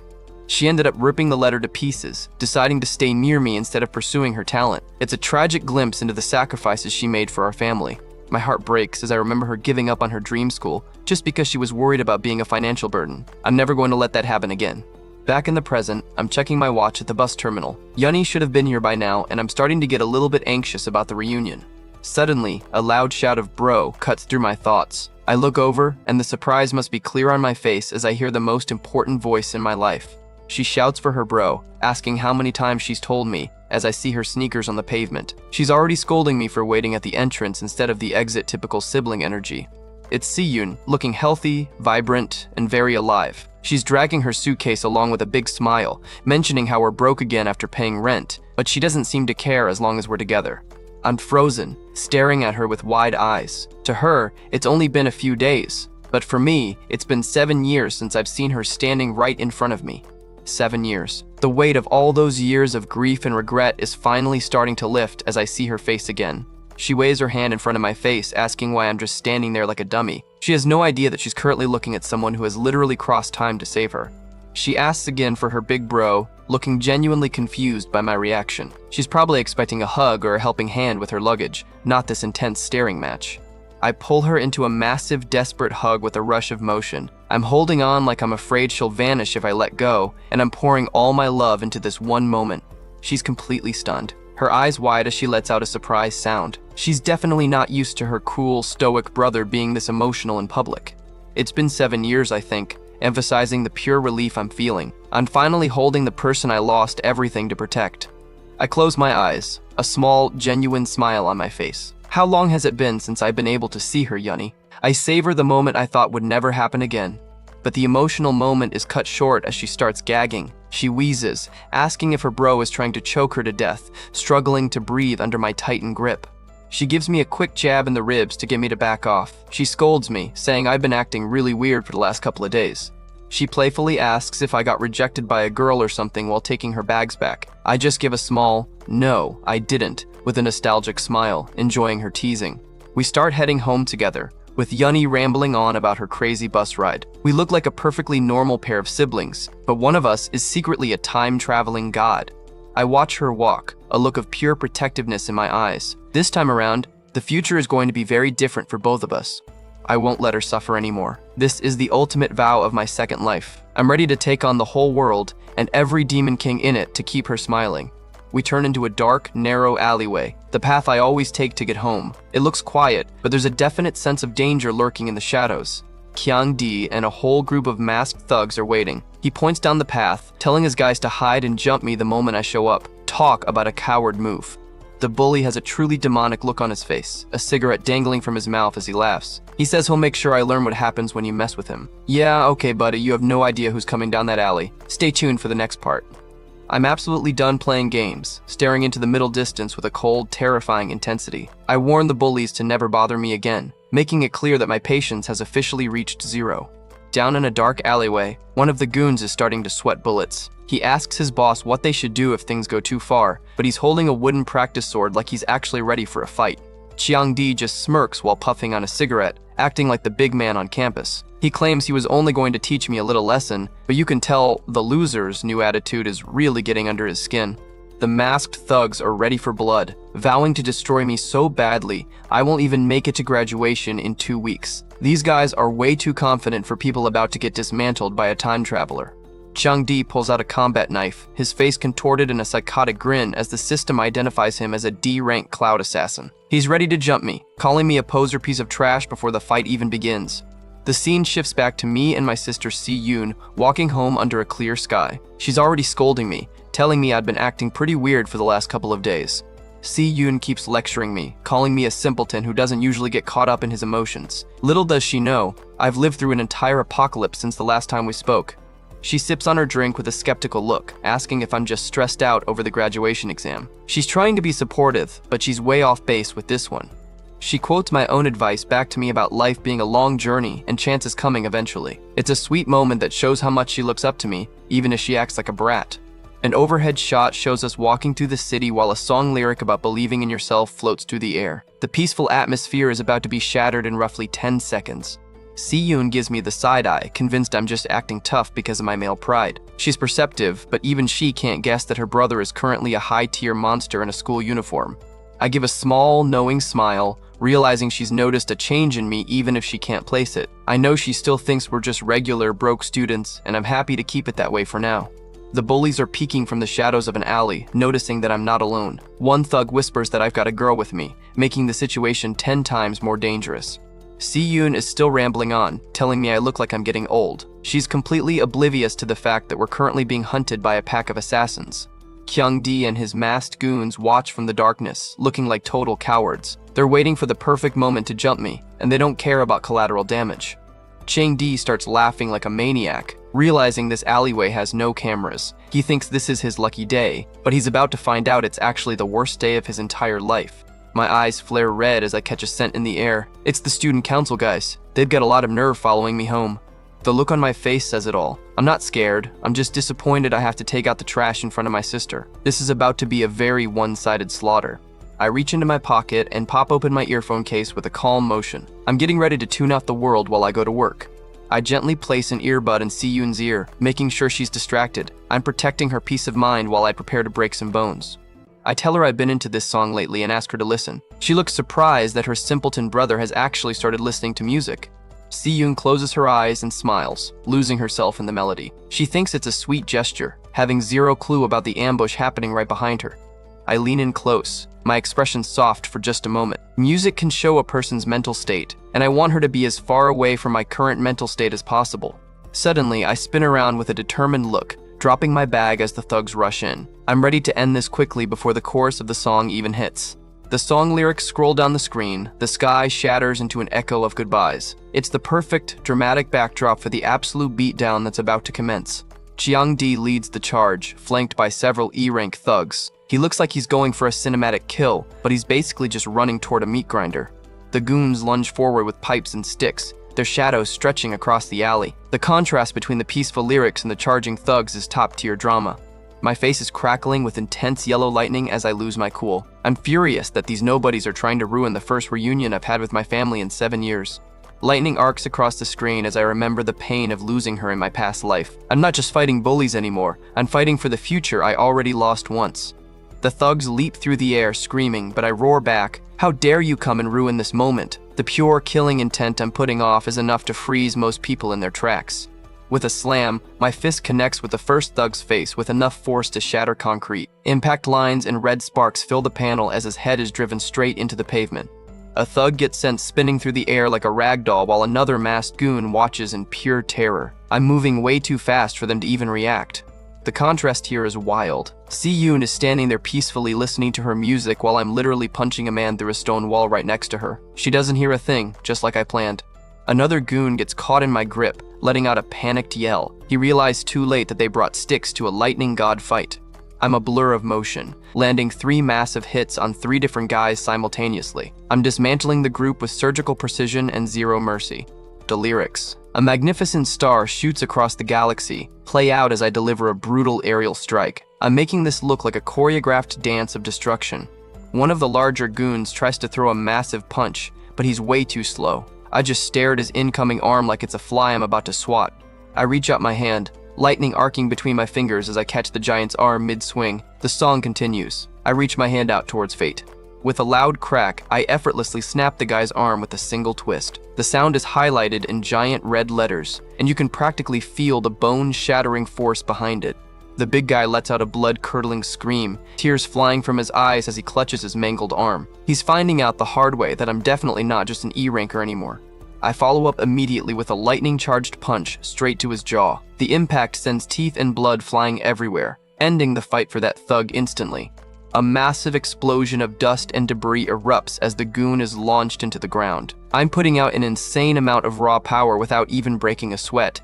The lyrics say, "I'll give everything I have to protect that fragile star," as we see my silhouette through the smoke. I'm the ultimate guardian. I stand there crackling with electricity, looking like a monster from a nightmare. One of the surviving thugs is trembling, asking how I can be this strong. Chiang-di is finally starting to panic, his eyes wide behind his mask. He realizes he stepped into a trap of his own making, screaming and wondering, what the hell is up with that guy? I wind up a massive, glowing fist, my knuckles already covered in blood. Chiang-di is frozen in the background, looking like he's about to pee his pants. I throw a heavy punch that creates a massive shockwave, closing the gap between us in an instant. The speed is so high it's literally warping the air around us. With a loud bam, my fist connects with Chiang-di's chest, sending him flying backward. He didn't even try to dodge, he was just overwhelmed by the sheer pressure. Chiang-di grits his teeth, trying to maintain his ego even though he's getting wrecked. He screams that he's the strongest cloud-type assassin, but he sounds more like a desperate child than a threat. He goes full psycho mode, pulling out his knife and lunging back at me with a scream, asking if I think he can't beat me. Big talk for someone who's barely landing hits. I dodge the knife strike by an inch and deliver a point-blank lightning blast to his face. The knife goes flying as his head is engulfed in sparks. He's sent tumbling through the air after a brutal kick to the ribs. I'm tossing him around like a hacky sack, completely unable to mount a defense. I catch up to him in midair, landing another heavy strike that creates a loud thwack. I'm not giving him a single second to breathe or regroup. I start pummeling his face with a barrage of punches, looking completely merciless. Blood and sweat are flying everywhere as I systematically break him down. His face is a complete mess of blood and bruises as I deliver one last devastating blow. He looks like he's about to pass out, his strongest assassin title looking like a total joke. With a loud boom, I smash Chiang-di into the concrete with enough force to create a crater. The final impact is massive, officially ending the ambush once and for all. I stand over his broken body, looking completely bored. I coldly remind him that I clearly told him to never bother me ever again. Through my glowing red eyes, I see a terrified, whimpering Chiang-di. It's a chilling view that shows exactly how a predator looks at its prey. I lean in close, my face half shadowed by lightning as I ask, "What part of that did you not understand?" Chiang-di is having a total meltdown while lying in a crater. I can tell all his ribs are broken and his legs are completely numb. He's finally accepting that my rank assessment was the real deal and that I'm definitely way beyond just a D rank. The bully is a bloody mess, coughing up fluid and stammering out a pathetic, "sorry." He's crying like a baby now that he realized he picked a fight with a literal monster in a school uniform. I have him pinned, a jagged knife right to his throat, with zero emotion on my face. I give him the ultimate, "shut up or die." Warning, if he makes even a single sound, he's finished. He's staring at the blade with wide, trembling eyes, realizing that I'm not just acting. I really will kill him without a second thought. The fear is so intense, you can practically smell it through the screen. I must look like a demon against the blood-red backdrop. Chiang-di is probably wondering what the hell I've been through. He can't wrap his head around how a student can possess such a bone-chilling killing intent. A close-up of my glowing red eye shows I mean business. I tell him to remember every single word I'm about to say. He's going to be hearing this in his nightmares for the next decade. I tell the whole group they can rot for all I care, but I make it crystal clear, never bother me again. I drop the hammer on the most important rule. Don't you ever dare to even appear in front of my sister. With a slice, I give a tiny cut with the blade just to show how easy it would be to finish the job. I promise to make each and every one of them disappear permanently if they step out of line again. Got it? The red text pops up like a final boss prompt as I stare into the bully's soul. It's the kind of glare that makes your heart stop, and Chang-di is definitely feeling the pressure.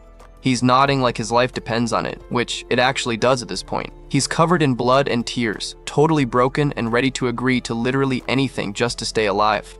I drop the knife and just casually walk away, leaving him slumped against the wall like a discarded toy. The strongest student council officer just got humbled by the guy he called a loser. The scene fades to white as some emotional song lyrics start to scroll by, talking about the sky returning to its cycle. It's a huge tonal shift from the brutal alleyway beatdown I just witnessed. A close-up on Si-yoon as she listens to her music, totally oblivious to the carnage that just happened behind her back. She thinks the song feels so lonely, which is pretty ironic considering she's with her overprotective brother. She wonders why the song feels like it's describing a shadow being nowhere to be seen. She's deep in her feelings while I'm literally wiping blood off my knuckles nearby. Si-yoon looks genuinely sad, her eyes watering up as she says the music makes her want to cry. She's way more sensitive than she lets on, and the melody is clearly hitting a nerve. She watches me, thinking it's only been a few days, but I feel like someone who has lived a whole lifetime of pain. She can't figure out why I feel so lonely when she's standing right there next to me. She finally snaps me out of it, shouting for her big bro and asking if I'm taking some joke a little too far. She's trying to lighten the mood after feeling that heavy main character aura I was putting off. I change gears instantly, pulling out a gift box and telling Yunny I got this for her. I'm going back to being the doting brother, trying to buy back a piece of the childhood she lost in my previous life. I give her a warm, genuine smile as I present the gift. It's a golden pen, and I've been waiting a long time to be able to give her something this nice. Yunny's jaw drops when she sees it's a magic holographic pen from Drag Co., the latest high-tech art tool. Her eyes are literally sparkling as she realizes she's holding her dream equipment. But the excitement quickly turns to worry as she realizes this thing costs over 10 grand. She demands to know where I got that kind of money, but I just keep my cool and don't reveal my secret guild deals. She looks at the pen sadly, saying we should probably return it because it's way too expensive for us. She's trying to be the responsible one, but it's heartbreaking to see her try to give up on something she clearly loves. I clench my bloodied fist behind my back, hidden from her view. I'm haunted by the memory of failing to protect her in my past life and vow that things will be different this time around. A split screen shows the thugs in the alley groaning for an ambulance, while Yunny looks at her gift. It's a brutal reminder of the violent path I'm walking to provide for my family. I'll protect everything about her. The text says it all as my determined expression is shown. I'm not just a brother anymore. I'm a guardian deity who's willing to burn the world down for her. Si-yoon finally starts using the pen, drawing a glowing pink line in the air. It's a beautiful, magical moment that shows the talent she had to hide away in our previous life. She's created a glowing holographic fish that's actually swimming around the room. She's totally blown away that it works, and seeing her happy makes every punch I threw in that alley worth it. Later at home, I'm happily inhaling a bowl of noodles. Yunny's fried egg noodles are seriously the best thing on the planet. Yunny isn't letting me off the hook though, lecturing me about paying rent while I'm throwing money away on gifts. She's got that classic responsible sibling attitude, totally unaware we're actually rich now. I drop the mic, casually mentioning that I've already paid this year's rent in full. Yunny's brain just stops working as she lets out a shocked sound that you can practically hear. I rub the back of my head with a goofy grin, lying through my teeth about starting a small business with a friend. I'm doing the classic hidden master move, keeping my dungeon raiding life a total secret. Yunny isn't buying it, telling me I suck at lying and calling me way too sus. We have that perfect sibling dynamic, even if one of us is secretly an S-rank monster slayer. A close-up of Yuni shows she's actually really happy despite her nagging. She thinks to herself that it's been ages since she's seen such a happy, relaxed smile on my face. I give a genuine, bright smile that we haven't seen since the beginning. I'm finally finding a bit of peace in this crazy new life I've built for us. I rest my hand on the table, looking totally grounded in content. For a second, I'm not a warrior or an assassin. I'm just a guy having a nice dinner with his sister. Yuni puts her hand on my shoulder, giving me some advice to not push myself too hard. She cares about me more than anything, and you can see the deep bond we share. I just give a simple affirmation with a soft look in my eyes. I'm satisfied with how things are going, but I know the real battle is still ahead of me. The scene shifts to a fancy aquarium where we find out the aftermath of the alley fight. Chiang Di has over 60% of his body fractured. The dude got absolutely dismantled by me. Gongting is staring at the fish, looking totally stunned. He can't believe that his top lackey actually tried to pick a fight with me and ended up in a body cast. I can see his reflection in the glass, and he looks like he's having a serious identity crisis. Realizing there's someone in the school who can beat a D-ranker into that state is a massive wake-up call. Lin Yu is casually sitting in a chair, mentioning that Chiang Di is definitely going to miss the graduation exam now. She's totally unfazed by the violence, which is a bit concerning to say the least. Gongting turns away with a cold look, saying it doesn't matter and that his team will be better off without any deadweights. Talk about being a ruthless leader. He's already replaced his friend without a second thought.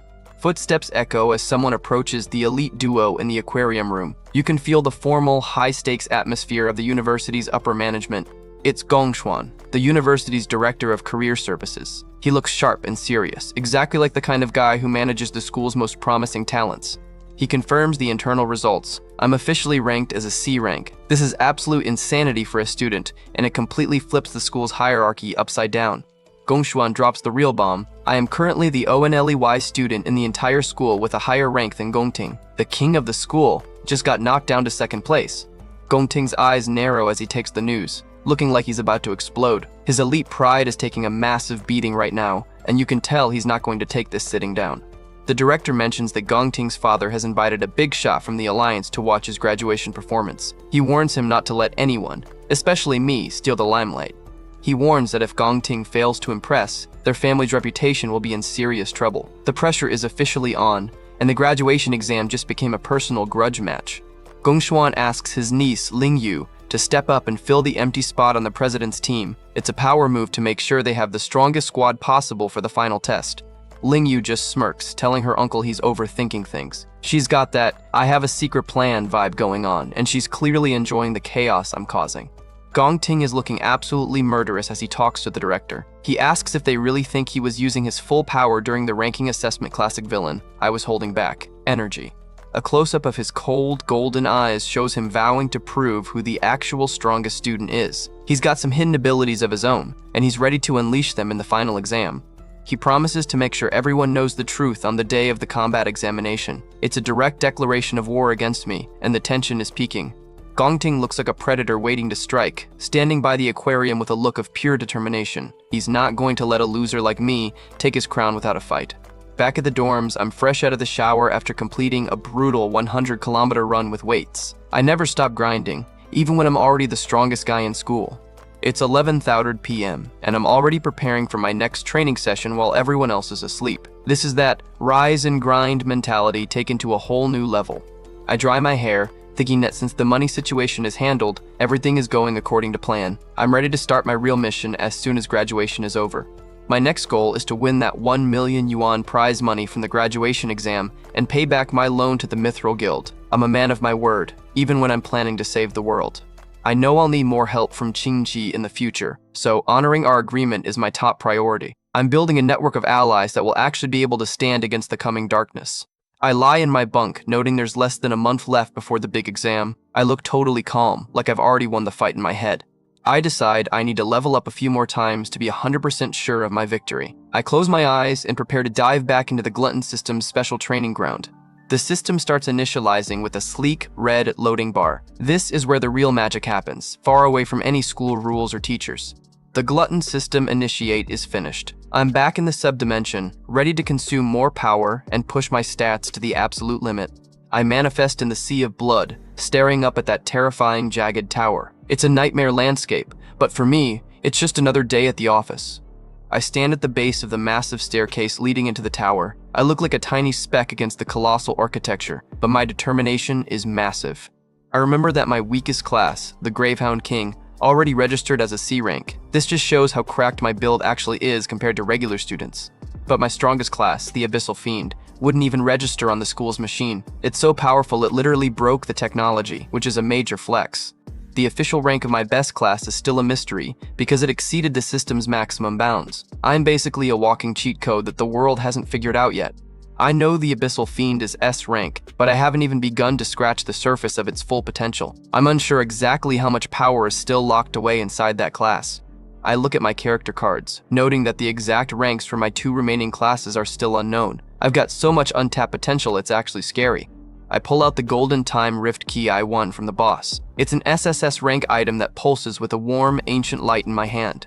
A massive rumble shakes the dimension as I use the key on a floating magical lock. I'm about to open the door to the Tower of Darkness, and things are about to get crazy. A giant purple portal erupts in the sky, and another rumble sound fills the air. I'm ready to put my strength to the test and see what's actually inside that tower. I stare into the swirling energy, wondering what kind of nightmare scene is waiting for me on the other side. I'm not scared, I'm actually looking forward to the challenge. I'm sucked into the purple light with a rush of air, my silhouette disappearing as the portal consumes me. I've officially entered the next level of the Tower of Darkness. I manifest inside and am immediately hit with shock. My eyes are wide as I take in the view, letting out a stunned sound as I realize what this place is. I find myself in a new, alien landscape called the Fallen Star Wastes. It looks like a barren moon surface under a swirling galaxy, with a massive purple energy beam shooting into the sky. The moment I land, the gravity hits me like a freight train, pinning me to the ground with a heavy groan. I can barely keep myself from being crushed into the dirt by the sheer weight of the atmosphere. I look around in total shock, gasping for air as I realize the rules of this floor are completely different. This isn't just a combat test anymore, it's a test of pure survival against the environment. I grit my teeth, sweat pouring down my face as I realize the gravity here is insanely exaggerated. Every movement feels like I'm trying to walk through thick sludge while carrying a mountain on my back. The system confirms my nightmare. The surface gravity of the Fallen Star Wastes is roughly 10 G. That's 10 times the normal weight of my body pressing down on my internal organs and bones at every second. To make matters worse, the door I came through has completely vanished, trapping me in this high-gravity hellhole. I realize I can only unleash 30% of my strength at most, and need to adapt before the boss finds me. I stand alone in the middle of the crater, a tiny speck against the backdrop of a colossal purple structure. I'm already in a race against time to figure out how to move effectively in 10G gravity. I need to adapt to this place as quickly as possible. If a monster shows up now while I'm this inhibited, I'm basically a sitting duck. Speak of the devil. A B-rank star warrior called the Phantom Lion manifests out of the purple mist. It's a massive, glowing, spectral cat with glowing blue eyes, and it definitely looks like it doesn't mind the gravity one bit. I don't hesitate and immediately start class switching, my hand crackling with yellow lightning. I'm breathing hard, but I know I can't fight a B-rank monster while pinned to the floor. The transition is complete, and I enter my level 10 lightning assassin form. My stats are boosted, but I'm still struggling to stay upright under the crushing weight of the Star Wastes. A digital loading bar flashes as I switch classes. I'm trying to find a class that can handle this environmental debuff. The Phantom Lion doesn't wait for me to get ready and lunges forward with a terrifying roar. I draw my glowing daggers, ready to meet the beast mid-air. We collide in a shower of sparks and purple energy. I'm using every ounce of my agility, but I can tell the 10G gravity is making me move way slower than usual. My body feels so heavy, I grunt, barely dodging a swipe from the lion's spectral claws. I know I need to end this fight instantly, or my stamina will bottom out in minutes. Big mistake. My vital hit and paralysis both fail. The MISS notification pops up as the lion shrugs off my lightning attack like it was a tickle. My eyes go wide as I realize my go-to tactics are useless here. The gravity is messing with my precision so badly that I can't even land a proper stun. The Phantom Lion pins me down, letting out a ferocious roar right in my face. Without my speed and precision, the assassin class has lost almost all its advantages in this environment. The beast prepares to finish me off, looking completely at ease in the high gravity. I'm stuck on the defensive, realizing I'm severely outmatched to my current form. The lion leaps again, its massive spectral body glowing with a menacing purple aura. I'm just barely holding on, my mind frantically searching for a counterplay. Is this really the standard strength level for the monsters inside the Purgatory Magic Tower? If a mob is this tough, I'm in serious trouble for the floors ahead. I decide to switch to Purgatory Rakshasa, triggering another class change. I need a tanky, high-strength class to counteract the weight of the wastes.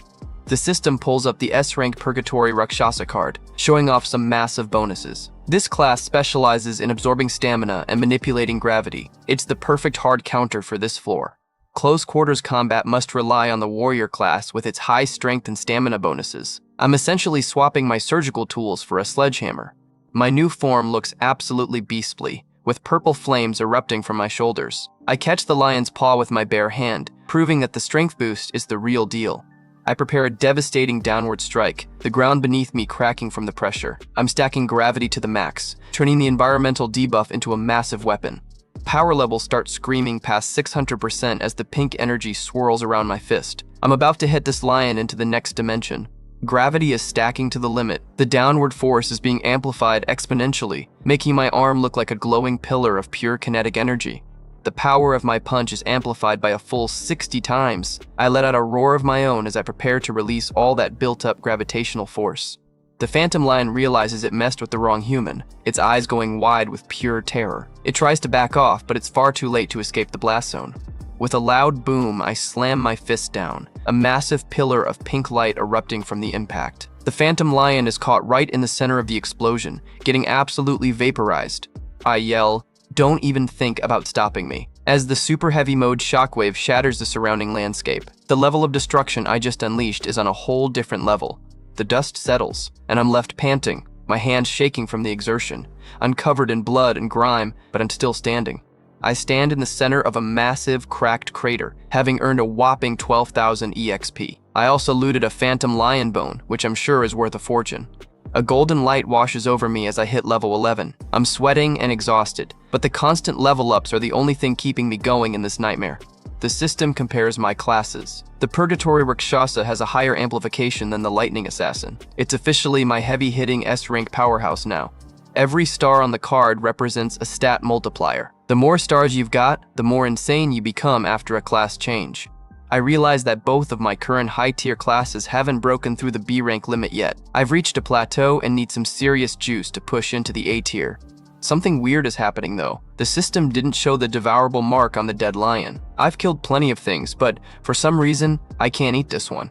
I wipe the sweat from my brow, looking around the desolate wastes with a suspicious gaze. Speaking of which, I mutter, feeling like something is missing. The gate to the next floor is already visible in the distance, but the vibe is all wrong. It's too quiet after such a major fight. Could it be? I think, my eyes narrowing as I look up at the sky. A terrifying thought is starting to take root in my mind. A massive, swirling black void opens up in the sky above me, looking like a literal black hole. It's radiating an ominous energy that makes the gravity feel even heavier. Multiple pairs of glowing yellow eyes start peering out from the darkness of the void. This isn't just one monster, it's an entire army of predators. I'm sweating bullets. The real lord of this floor hasn't even shown up yet. The B-rank lion I just killed was apparently just the appetizer. A dozen more phantom lions fall out of the black hole, landing around me with heavy thuds. It hits me with a shock. The one I killed with all my might was just a small mob. I stand my ground as the pride of spectral lions surrounds me, their eyes fixed on my throat. I'm completely outmanned and outgunned, and my daggers aren't going to cut it. The lions attack all at once in a flurry of purple streaks. I'm barely able to block the coordinated strikes, the impact throwing sparks everywhere. Endless pain waits for me once the door into the tower opens. I see silhouettes of myself being torn apart in a sea of blood. It's a grim vision of what's to come. Only at this moment did I understand the true meaning of the Purgatory Rakshasa's words. I'm finally realizing that this tower is designed to break me, not just train me. Another lion lunges at my face with its jaws wide open. I'm being pushed to my absolute limit, both physically and mentally. But you must endure everything. The red text hammers home the brutal reality of my journey. There's no easy way out of this hellscape.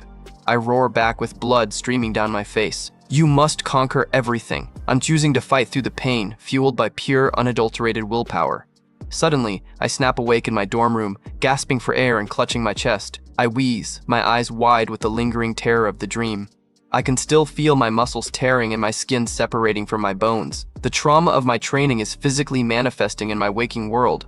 I sit on the edge of my bunk, my shadow stretching across the dark dorm room. I'm breathing heavily, trying to distinguish the nightmare from reality.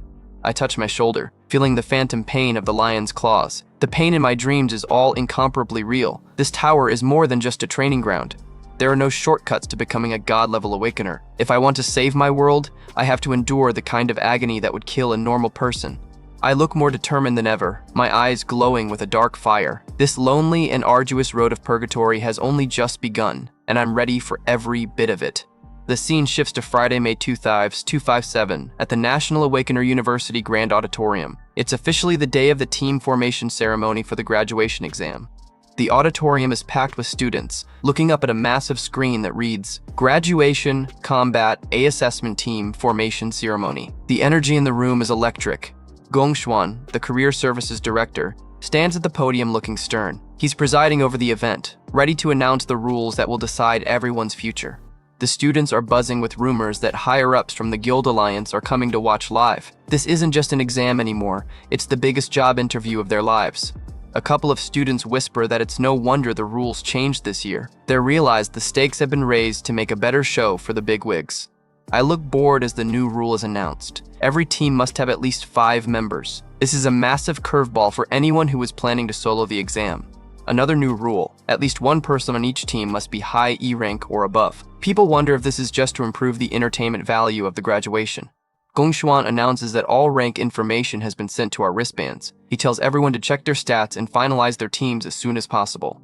The director lets out a sharp sound to get everyone's attention. He's enjoying the chaos he's about to cause with the updated ranking data. Students are frantically checking their glowing screens, gasping as the new rankings appear. The hierarchy of the school is being rewritten in real time. I get a look at the rank list on a wristband, with Gongting obviously sitting at the very top. The rest of the elites fill out the D-rank tiers below him. Ma Long looks at his screen and lets out a panicked sound, exclaiming that something's wrong. He's staring at a name that shouldn't be at the bottom of the list. The screen shows our roommate squad, Xiang Zuo at mid-E rank, and everyone else, including me, at low E rank. The monster who broke the machine is now officially labeled a bottom-tier loser.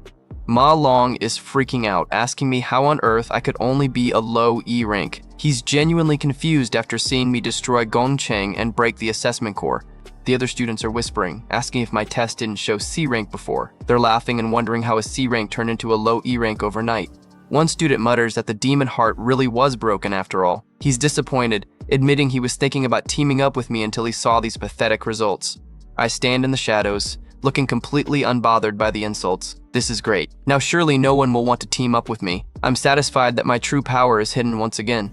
The whole auditorium erupts in cruel laughter. Low-level deadweights, that's what they're calling us. And I can hear them whispering about me specifically. That's the guy who rejected Gongting's team. They think I'm regretting it to death right now.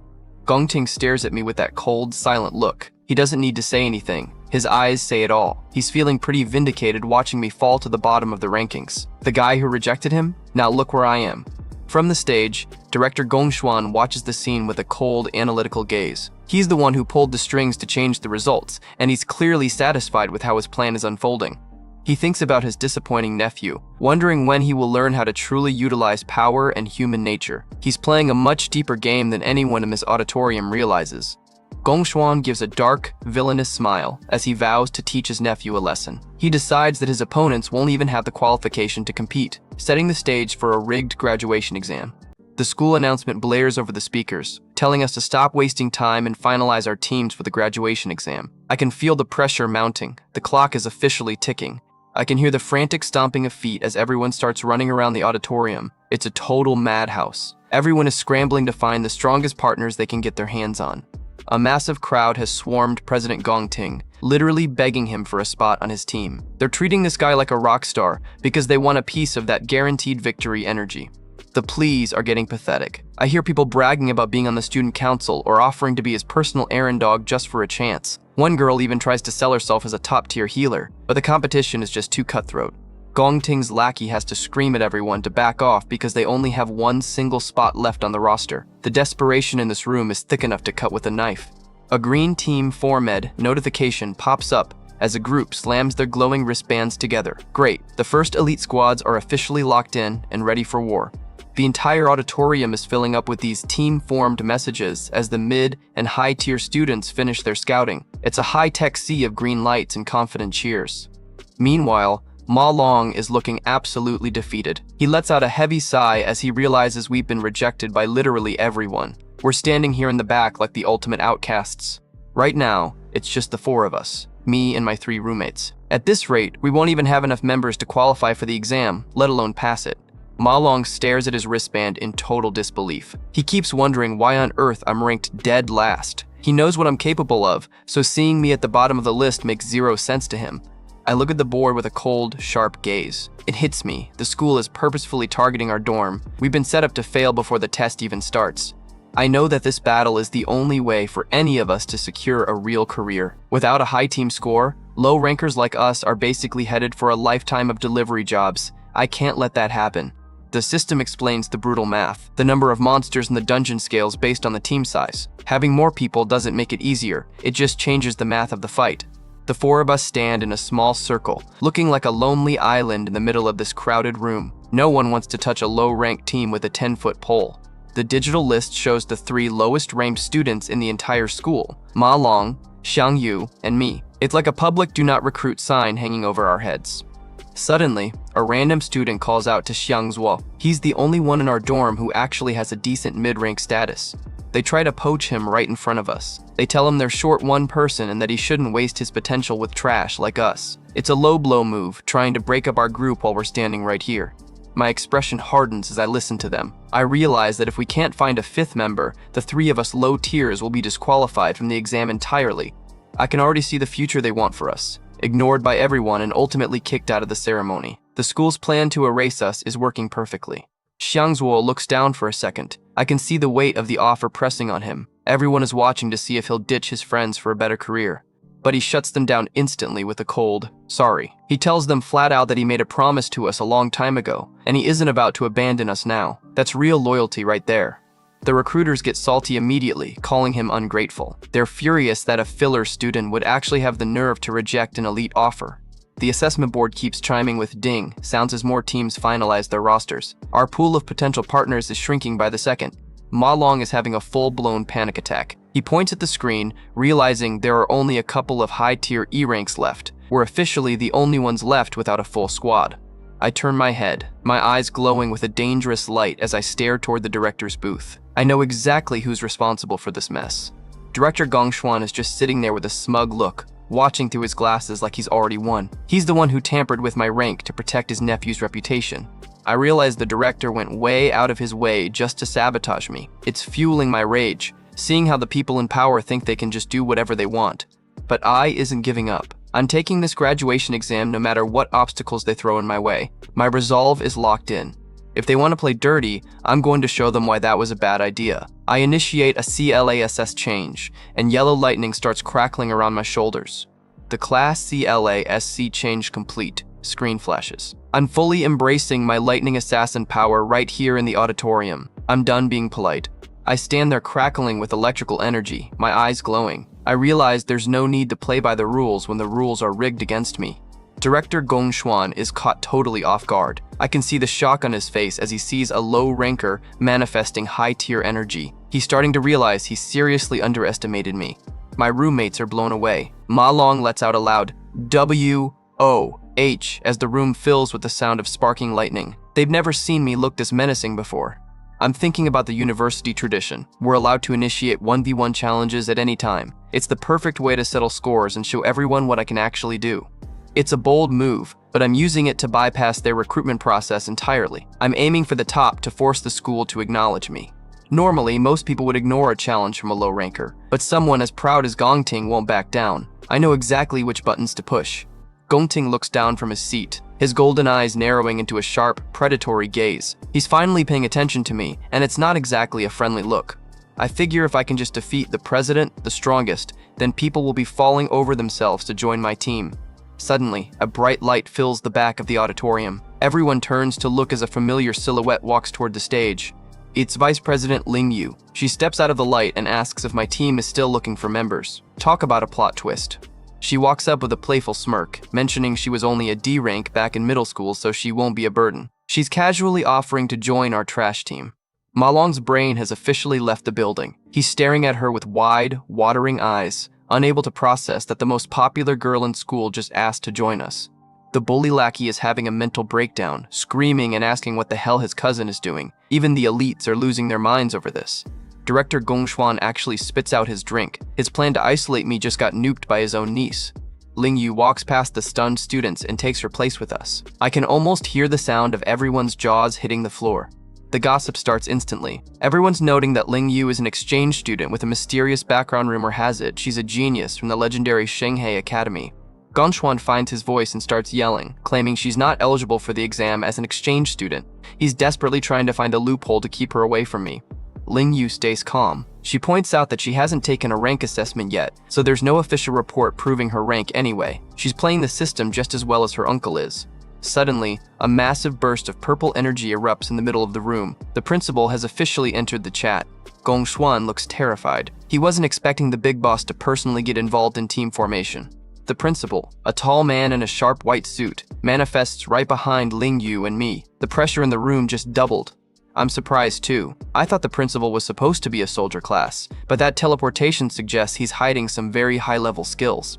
The principal smiles at Ling Yu, agreeing that it wouldn't be fair if students couldn't showcase their true abilities. He's clearly on her side, which is a nightmare for the director. Then he turns his gaze toward me. His teal eye glows with an intense light. It feels like he's looking right through my disguise. I try to scan them back, but I just get two giant question marks. I can't see the rank of either the principal or Ling Yu, which means they're both way beyond me right now. Director Gongxuan tries to argue about prestige and rules. He's sweating bullets, trying to maintain authority in front of his boss.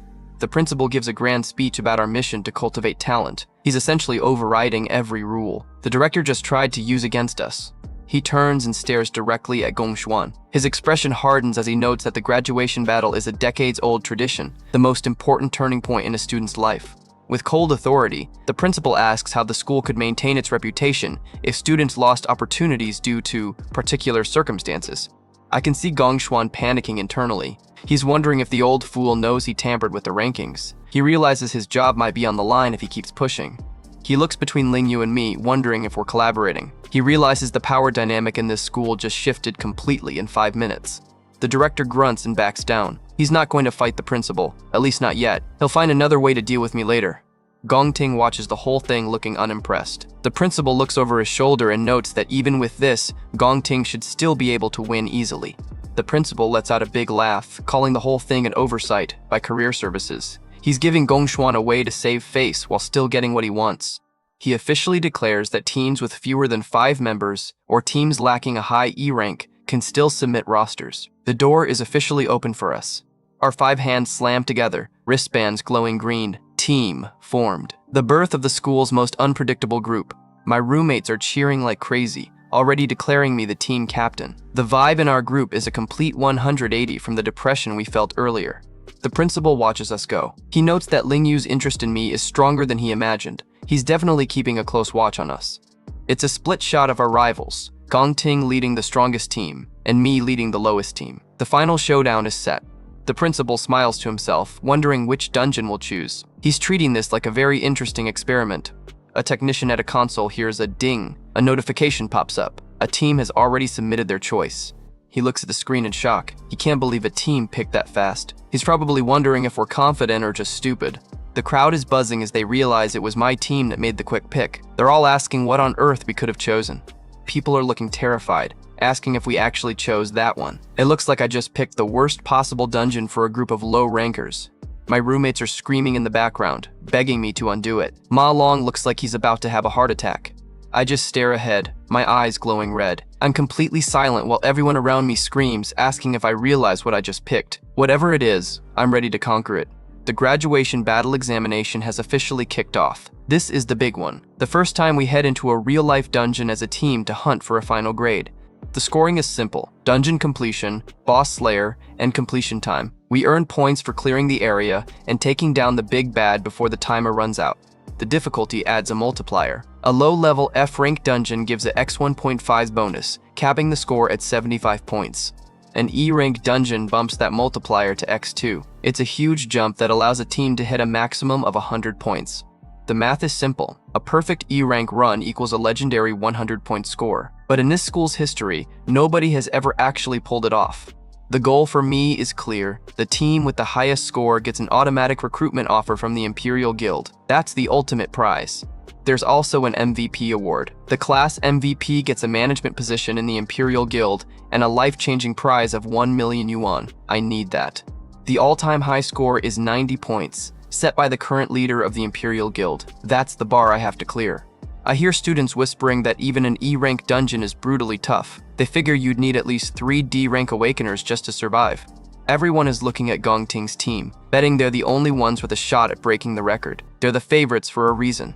Suddenly, the technician's terminal let out a loud "ing." Someone already locked in their choice. His eyes are popping out as he screams my name. He can't believe our trash squad moved that fast. He stares at the holographic display showing my profile next to a large purple D. He's stammering. He actually chose that one? The news spreads like wildfire. My team chose a D-rank dungeon. The entire auditorium is erupting. People can't process it. I stand there looking calm while my profile appears over the selected D-rank dungeon notice. According to them, I just made a huge mistake. One student is clutching his head, screaming that nobody has ever beaten a D-rank dungeon before. He's convinced I just hit the wrong button. Ma Long is having a total meltdown, grabbing my shoulders and shouting, "Are you out of your mind?" He thinks I just signed our death warrants. Xiang Zuo has literally collapsed on the floor. He's calling me a psycho and wondering how he ended up on a team with someone this suicidal. The notification pops up on their wristbands. The captain has selected D-rank dungeon. Do you agree? Ma Long is crying, wondering if it's too late to quit. Ma Long is still panicking, asking if I thought this through. He's trying to explain that a D-rank dungeon is a whole different level of hell.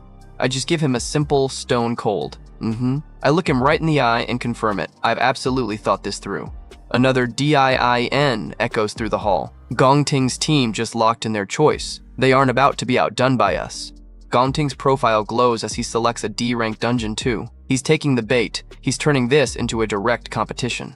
The system confirms his team has accepted. Team Gongting is locked and loaded for the D-rank challenge. The crowd is going wild. 2 teams heading into D-rank dungeons? This graduation exam just turned into a circus. People are laughing and cheering. It's the most exciting thing to happen at this school in years. Gongting looks extremely confident, checking his interface. He smirks. He thinks this year is going to be entertaining. One of the elite girls is laughing at us, calling us tough acting losers. She's convinced we're just doing this for attention. She tells her friends we'll likely be dead last. She can't imagine a group of E-rank surviving a single minute in a D-rank zone. She lets out a nasty PFFT, laughing about how our trash team is already falling apart. Everyone else is enjoying the drama, treating us like a comedy act. Ma Long stares at my back, looking lost in thought. He's trying to understand what's going on inside my head. He notices my determination. I must look different to him. He realized I used to lean on him for everything, but now I'm radiating this powerful aura. His eyes are wide behind his glasses. He can't figure out when or how I changed so much, but he can't look away. With a look of resolve, Ma Long slams his wristband, confirming his spot. He yells that we've made it through the last 4 years together, so he's sticking with me until the end. Xiang Yu and Xiang Ziwo follow suit. CO confirm. They decide that if they're going to fail, they might as well see what a D-rank dungeon is all about. Xiang Zuo grinds his teeth and yells at us. He's still acting like the top dog of the dorm even if he's terrified. He screams that he's in, declaring that we're all graduating soon anyway, so we might as well go balls to the wall. He lets out a final, determined roar as he slams his confirmation. We're officially united in our suicide mission. The final notification pops up. TESI Chen has submitted successfully. We're officially in the race. The 4 of us stand together, looking like a real team for the first time. I look at my roommates and feel a rare moment of genuine gratitude. I look down and tell them I'm sorry. I admit I chose the D-rank dungeon specifically because I'm aiming for that MVP title. I realize that by chasing my own goal, I'm basically forcing my friends into a death trap. I look truly regretful about the position I've put them in. But then I look up with my piercing red eyes and give them a small smile. So let's aim for the top score together. Gongting is standing alone in the middle of the auditorium, his shadow stretching across the floor. He looks like he's staring down an invisible enemy. He narrows his eyes. I know what he's thinking. That MVP title belongs to him and only him. He's not about to let an upstart like me take his spotlight. He's turned this exam into a personal vendetta. There can only be one strongest student. Lingyi watches us from the stands, her eyes wide with curiosity. She's probably never seen Gongting look so rattled by another student before. She thinks to herself that our battle is finally out in the open. The quiet rivalry has turned into a public war of pride. The principal watches with a proud smile. He's loving the competitive fire I've ignited in the school. Lingyu thinks my choice is overconfident. She admits that even if I'm a C rank, it would be impossible for me to solo a D rank dungeon while carrying 3 E ranks. The multiplier for D rank is x3, making the max score 150 points. I'm not just trying to win, I'm trying to destroy the record. The difficulty of a D rank dungeon is astronomical. Most people think I'm making a foolish gamble. The principal notes that there's only a little over a month left until the examination begins.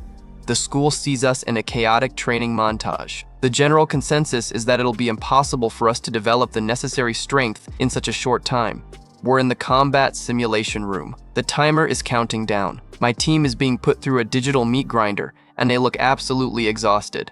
The days are ticking away. 17 days left. My roommates are outside the training hall, literally vomiting from the intensity. Ma Long is gasping for air, asking why I'm making them do all of this. I'm pushing them way past their physical and mental breaking points. He complains about the dodgeball, shuttle runs, and sprints. He doesn't see the point in all this basic cardio for a graduation exam. I stand there looking as fresh as ever. I know that at this point, it doesn't matter how much they practice elemental abilities in a simulation.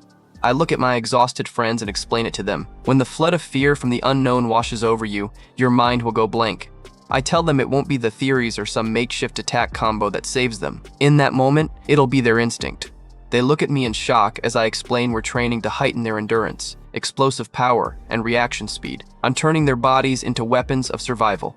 I admit that the benefits from the school's simulation are marginal. The only true training is an actual dungeon for real battle experience. But then my expression turns dark. Ordinary people like us don't have access to actual dungeons. Only those with status and privilege get to train in the real world. While we're stuck in gym class, the rich kids are out there with glowing swords, getting high-level training. I see Gongting and his elite team standing inside a real training dungeon. They use their status to hoard all the best resources. That's how they stay on top, making sure they keep their positions of power forever. Elites are born with what everyone else spends a lifetime trying to get. It's a rigged system, and the gap is massive. My roommates are starting to feel the pressure, wondering what nobodies like us can do against those monsters. They're scared, and I don't blame them. But I'm not backing down. I tell them that by entering the Imperial Guild, we'll be crossing that social barrier right in front of everyone's eyes. They hang on my every word as I declare that this exam is our one and only chance to surpass the elites. It's all or nothing. This is my best chance to surpass them all as well. I'm promising to do my absolute best to fulfill this promise to my friends. I stare into the distance, my eyes glowing with that red light. I've made a promise, and I'll do whatever it takes. I say it with terrifying resolve. We'll absolutely win. The war for the graduation exam has officially begun. I'm back inside the Tower of Darkness, fighting for my life in the Starfell Wastelands. I'm surrounded by B-rank phantom lions, and this high gravity is making it a nightmare. One of the cats sinks its teeth into my shoulder. BIT. Blood sprays everywhere. The physical toll of this training is really starting to add up. The impact sends me reeling. 10 days left until the final exam. I'm running out of time to build the body I need to survive.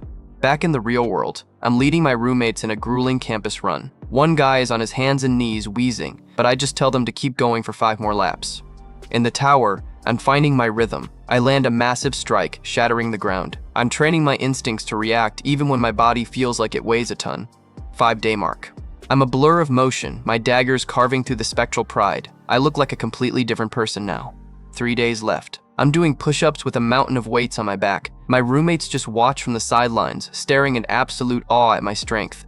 2 days left. I see Gongting standing in a sea of flames. He's clearly been doing some high-level training of his own. Back in the Blood Sea dimension, my purgatory training is done. I stand over the lions as level up flashes. I'm officially level 16. My stats are boosted. 1, D, D, D. The countdown is over. The graduation exam is looming. My face is a mask of pure grit. I'm covered in blood and sweat, my eyes glowing. I mutter that the real battle begins now. I'm ready to show the world what I've been working on. June 17th, 257. Examination day. A little holographic drone greets us. It looks way too cheerful for an event where people might die. I'm gearing up, checking my wristband. I'm focused, like a professional soldier ready to drop into a war zone. We walk together as a team, looking surprisingly capable. My hell training might have actually worked on the roommates too. The announcement echoes. The exam is starting. A massive pillar of green lightning shoots into the sky. The portals are active. H.A. begun. Zero room for error now. Luxury cars are rolling up to the administration building. The big shots are here to watch the show. The principal welcomes Chairman Gong. It's Gonglin, the co-founder of the Imperial Guild and Gongting's father. He's radiating powerful billionaire energy. The students are having a total fanboy moment. It's not every day a founder of the top guild shows up. Another white limo. The principal and Chairman Gong both move to meet whoever is inside. This person is an even bigger deal. The car door opens, and I hear the collective gasp. Everyone is wondering who commands this much respect. It's Carl Cavendish, Vice Chairman of the Global Guild Federation. He looks incredibly regal, carrying the weight of the world's most powerful organization. The students are literally losing their minds. They can't believe he's here to watch a graduation exam. One guy is shaking, muttering that these are legends. This is a huge moment for the school. The Guild Federation is the single most powerful organization on the planet. If one of them notices you, your life is set. The VIPs walk in. They're talking about the live stream. Everything has to be perfect for the dignitaries. The director breaks down the numbers. 184 students, 28 teams. The pressure on him must be astronomical. In the control room, screens monitor the dungeons. Most teams picked F or E rank. Only 3 teams picked E rank and only 2, including mine, picked the D rank mission. There's Sigrid, the Secretary General of the Global Guild Federation. She's watching the screens with a sharp look. She sounds skeptical, asking if we were educated about the dangers. D-rank dungeons are dangerous even for professionals. Gongshuan tries to play it cool, downplaying the risk for the Secretary General. They see a live feed of an F-rank dungeon. Standard stuff, a student landing a hit on a lizard monster. But even in F-rank, the monster lord is no joke. The giant fanged salamander appears. The perspective shifts to an E-rank dungeon. It's darker and more menacing. These monsters are on an entirely different level. A team is being hunted by a stag spider. The students look terrified as it looms over them. One examinee is sweating buckets, crying that this is way worse than he expected. For them, it's an impossible mission. Sigrid asks about protective measures. She's worried about casualties. Gongshuan assures her we're valuable resources. He's putting on his best responsible educator face. He explains that Imperial Guild personnel are on standby at each entrance, monitoring every team. Elite soldiers are watching the feeds. If the system detects imminent danger, they'll intervene and teleport the students to safety. Students can also withdraw. I see one student panicking and screaming, "I'm withdrawing," before his dropped message flashes. Red light fills the screen as they're teleported out. They're safe, but they're done. More teams are failing, falling in piles on the floor after being teleported back. They look shaken and humiliated. Sigrid notes that despite the risks, 2 teams still selected the D-rank dungeon. She looks intrigued. Gongshuan is watching with a smug grin. He says he's looking forward to it, but I know his eyes are on my team. The feed shows Cloudwood Summit, a snowy, fog-covered forest. The director mutters that we'll be withdrawing in no time. He really hates us. I lead my team through the snow. I'm unfazed. I warn everyone to stay on guard against dive attacks. I've seen this before. The monkeys are everywhere, dark silhouettes in the branches. They're speed specialists. A nightmare to track if you're low tier. Suddenly, the trees erupt. A dozen monkeys swoop down. Here it comes!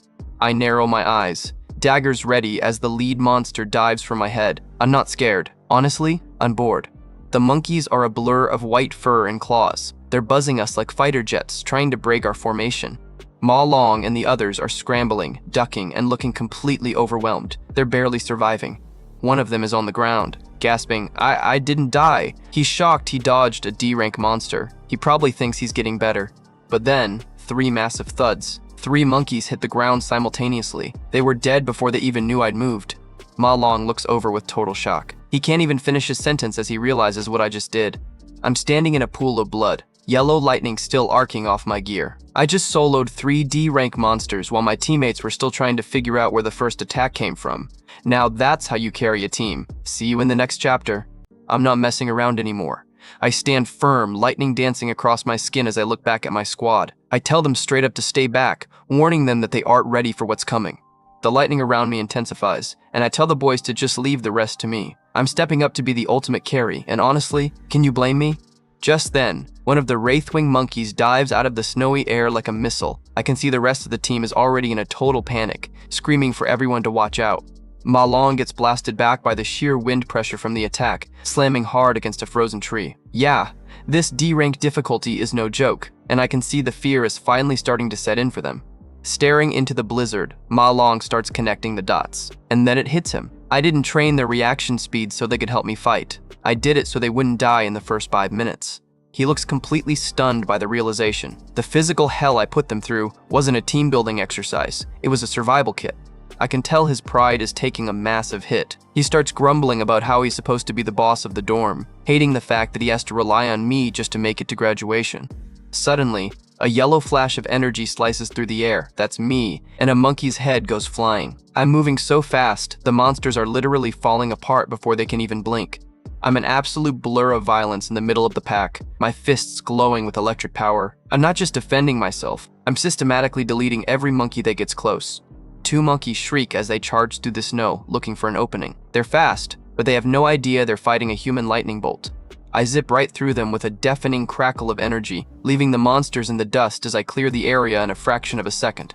Ma Long's jaw is practically on the floor. He didn't want to believe how strong I'd gotten, but seeing it with his own eyes is a massive reality check. I swing my arm in a wide, electrified arc that trails yellow light everywhere. The raw speed and power I'm putting out is on a completely different level from any other student. You could probably see it in my eyes, glowing with pure intensity. I probably don't even look like a student anymore. I must look like a seasoned warrior who's done this 1,000 times. From a distance, all you can see are multiple flashes of my lightning cutting through the dark, snowy woods. I'm taking on the entire swarm by myself, and the monkeys are getting absolutely wrecked. Ma Long looks down at his own hands, feeling completely useless. I can see it on his face. He's realizing just how far he's been left behind, and the sting to his ego is obvious. Another monkey tries a sneak attack, diving in from the shadows behind them. One of the teammates spots it just in time and yells out a warning. A blur of motion. Someone is finally stepping up to block the strike. It's time to see if all that training I put them through actually paid off. Xianglong isn't staying on the sidelines anymore, his fist erupting into a massive ball of orange fire. He's finally getting serious about this fight. He leaps into the air with a roar, yelling at Ma Long that they can't just act like deadweights. He's tired of being the guy who always needs protecting.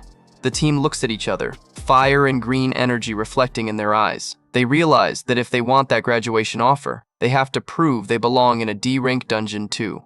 Xianglong lets out a massive battle cry, fire blazing in his eyes. He's going all out, determined to take down at least one of these things himself.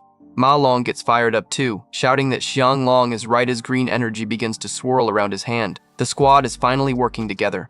Ma Long unleashes his skill, Flora Chant, Vine Lock, causing thick, glowing green vines to burst out of the ground to snare the target. The vines whip through the snowy air like snakes, reaching for the agile monkeys in a solid attempt at crowd control. The monkey screeches as it barely avoids getting crushed, the vines smashing into a tree right behind it. These things are incredibly slippery. Ma Long looks panicked as the monster breaks free from his trap almost instantly. He's realizing that a D-rank monster's strength is no joke compared to what they're used to. The glasses guy steps up next, using his cloud chant, Frost Breeze, to send a wave of freezing air at the beast, trying to slow its movement speed so they can actually land a hit. And the plan is working. He yells that he slowed it down and tells Xianglong it's time for a coordinated attack. Ma Long readies a glowing green fist, determined to pin the monster down for good. He's not letting this one get away. They hit the monkey with a perfect combo. The Frost Breeze slows it, and the Vine Lock binds it. The beast is finally stuck in place, roaring in frustration. Xianglong charges up a massive fireball, seeing the opening he's been waiting for. He shouts that he's got it now that the target is completely vulnerable. He lunges forward with a trail of flames following him, screaming for the monster to taste this. He's putting everything he has into this one shot.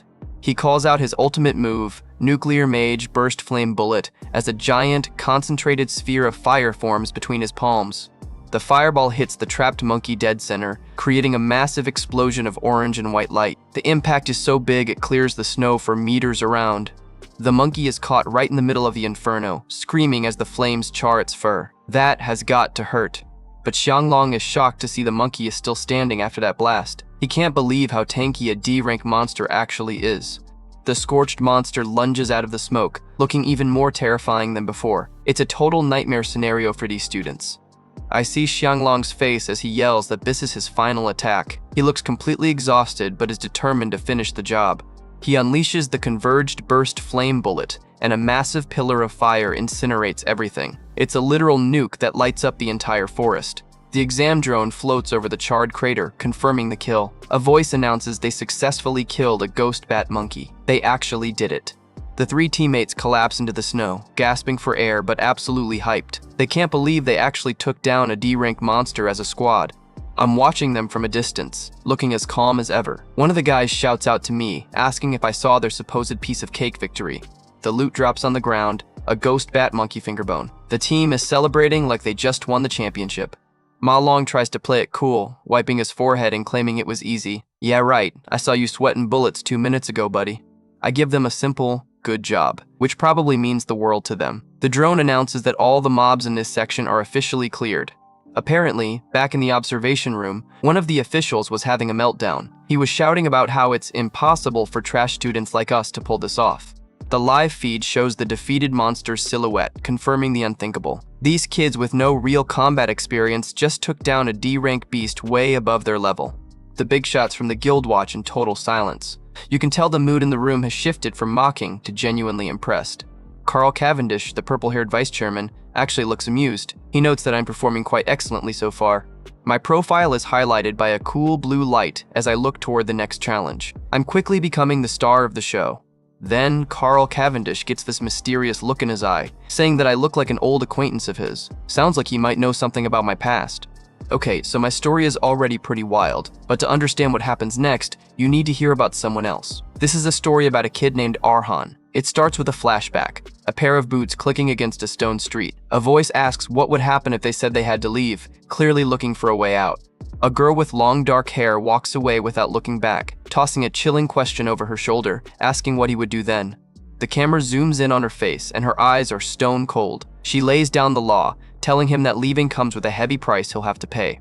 Cut to Arhan, looking way more serious than usual. He knows the stakes, thinking there's absolutely no room for mercy when two enemies are standing sword to sword. The sun is setting over the quiet village street as the warning hangs in the air to choose wisely. This isn't just a game, it's a life or death decision. Arhan is left standing there alone, the wind blowing through the empty street. He's got a lot to think about before the big match tomorrow. Now we're with Arhan's master, who's dropping some deep wisdom. He explains that most swordsmen eventually hit a wall that ends their journey as warriors. But for that girl, the master says there isn't even a wall, not even a tiny pebble standing in her way. Talk about a glowing review, this girl is a beast. We see a vision of massive white wings unfolding in the sky. If she gets just a little more luck, she's about to reach a whole new realm of power. The wings span across the star-filled sky, labeling her a true genius. The master is clearly convinced that she's on a completely different level than everyone else. Arhan looks down, processing the fact that his master, who is super strict about the sword, evaluates her this highly. It's gotta be a major blow to his confidence. He looks up at her figure in his mind, acknowledging that right now, the gap between them is just too big to ignore. A long, rickety bridge stretches into the clouds, representing that hopelessly vast gap. It looks like a long, dangerous climb to reach where she is. We get a shot of Arhan's chest, and we can almost hear his heart thumping. But even so, he's not ready to throw in the towel just yet. He clenches his fist with a look of pure determination, resolving that he won't give up. Yeah, that's the spirit. This kid might be an underdog, but he's got heart. The master watches him walk away, probably wondering if his student is brave or just plain crazy for wanting to face her. The master calls out that time won't wait for him and they need to hurry. They're heading toward the city gate as the last light of day fades. Night has fallen over the town as they stand in a courtyard. Arhan is on a mission to find the second sword to give him a fighting chance. Arhan approaches Tom, the caretaker with the monocle, and asks if he can receive a sword from the hall. He's looking for some legendary help here. Tom looks absolutely shell-shocked by the request, sweat dripping down his face. He's probably thinking Arhan has finally lost his mind. Tom is speechless, his jaw practically on the floor. He knows exactly what Arhan is planning to do with that sword. He asks if this request is related to the upcoming promotion match against the Black Bride. He's genuinely terrified for the kid's safety. Tom mentions that the news is already buzzing everywhere, since it's a clash between two very promising gladiators. The hype is real.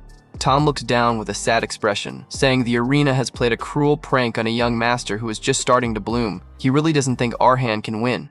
Tom straight up recommends that Arhan reconsider the match. He's trying to save the kid's life before it's too late. A black box appears, describing the Black Bride as a girl overflowing with supreme martial talent. Basically, she's a cheat code in human form. She crossed over from the Eastern continent and graduated at the top of the Iron Kingdom's 3 great academies. She's not just talented, she's highly trained. She's already proven herself as a legend at a young age. This girl's resume is absolutely stacked.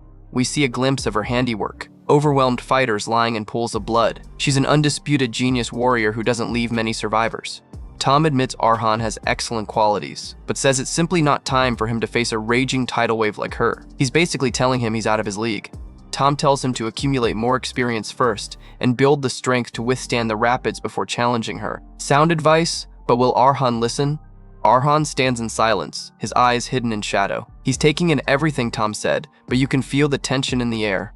He thanks Tom for the sincere advice, but his next words are a total shocker. He tells him that he wishes to face her anyway. This dude's got nerves of steel. He admits his body is trembling because he can't even fathom how high that wave is. It's a rare moment of honest fear from our protagonist. But as a follower of the goddess Lefri, he says avoiding a fight out of fear would be a betrayal. He's choosing honor over his own safety. He stands tall, saying that's why he's swallowing his pride to come here. He's not looking for an easy win. He's looking for the strength to survive. He says he came to borrow courage from the hall so that he can receive the spirit of the great warriors in tomorrow's match. 2 legendary swords are displayed on the wall, glowing with a soft blue light. These are the mementos of warriors who once fought magnificently. Arhan lays out the terms. If he survives and wins, he earns the right to take a sword. If he dies, Tom can just reclaim it. It's a grim but fair deal. He promises he won't throw a childish tantrum if things go south. He's taking full responsibility for whatever happens in that arena. He tells Tom that if this request is even slightly troubling, he should just shake his head. He's giving the old man an out. Arhan looks back with a vulnerable smile, admitting it's just his own selfish greed wanting even a tiny handful of courage. Man, you can't help but root for him. Tom looks deeply moved, his eyes glistening behind his monocle. Arhan's sincerity is clearly getting through to him. Tom stands in silence for a moment, weighing the rules against the heart of the young warrior standing before him. Under the light of the full moon, Tom admits that by the rules, this is absolutely not allowed. Oh man, is he going to say no? But as the caretaker of these warriors' souls, he says he can't turn away from someone who is more warrior-like than anyone else. Tom reaches out his hand with a smile and says he'll accept the request. Huge win for Arhan. He's getting the legendary gear. Arhan looks a bit surprised, but Tom reassures him that lending this much courage is no trouble at all. He's officially Arhan's biggest fan.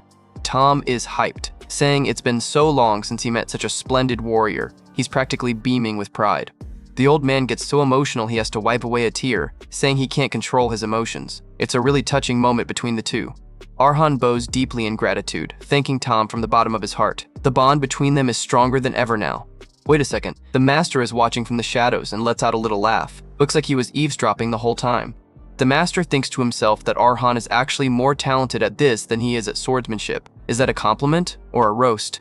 He adds that if Arhan had gone into theater, he would have made it big long ago. Cold. The master basically thinks Arhan's sincerity is just top-tier acting.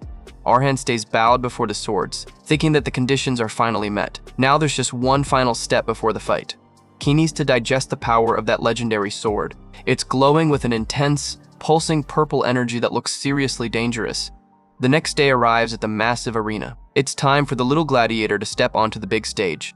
The crowd is going absolutely wild, screaming for the match between the little gladiator and the Black Bride. The atmosphere is electric. A huge wide shot of the stadium shows thousands of fans packed in. It's officially promotion match day, and the pressure is on. We get a close-up of an eye peering through a slit. Someone is watching the arena with intense focus. It's the Black Bride herself, calmly cleaning her sword with a cloth. She scoffs at the title, Little Gladiator, clearly not impressed by her opponent. She asks if they really want her to crush a mere sword beginner. She feels like this match is way beneath her skill level. The green-haired assistant confirms it, calling her Lady Black Bride. She's got a weirdly cheerful vibe for such a dark conversation. The assistant adds a gruesome detail, saying the organizers want her to sever one of his limbs to make the spectacle better for the audience. Yikes, these guys are ruthless. The Black Bride is not having it. She fires back, asking if they think she'll accept a proposal like that. She might be a killer, but she's got her own code of honor. She glares at the assistant, clearly insulted by the idea of being a circus act. Her eyes are filled with a dangerous, quiet fury. The assistant backpedals fast, saying she knows it's distasteful, but they have a special offer to make it worth her while. She presents an item they've been safekeeping just for her. It's a bribe, plain and simple, and it looks like it's something she really wants.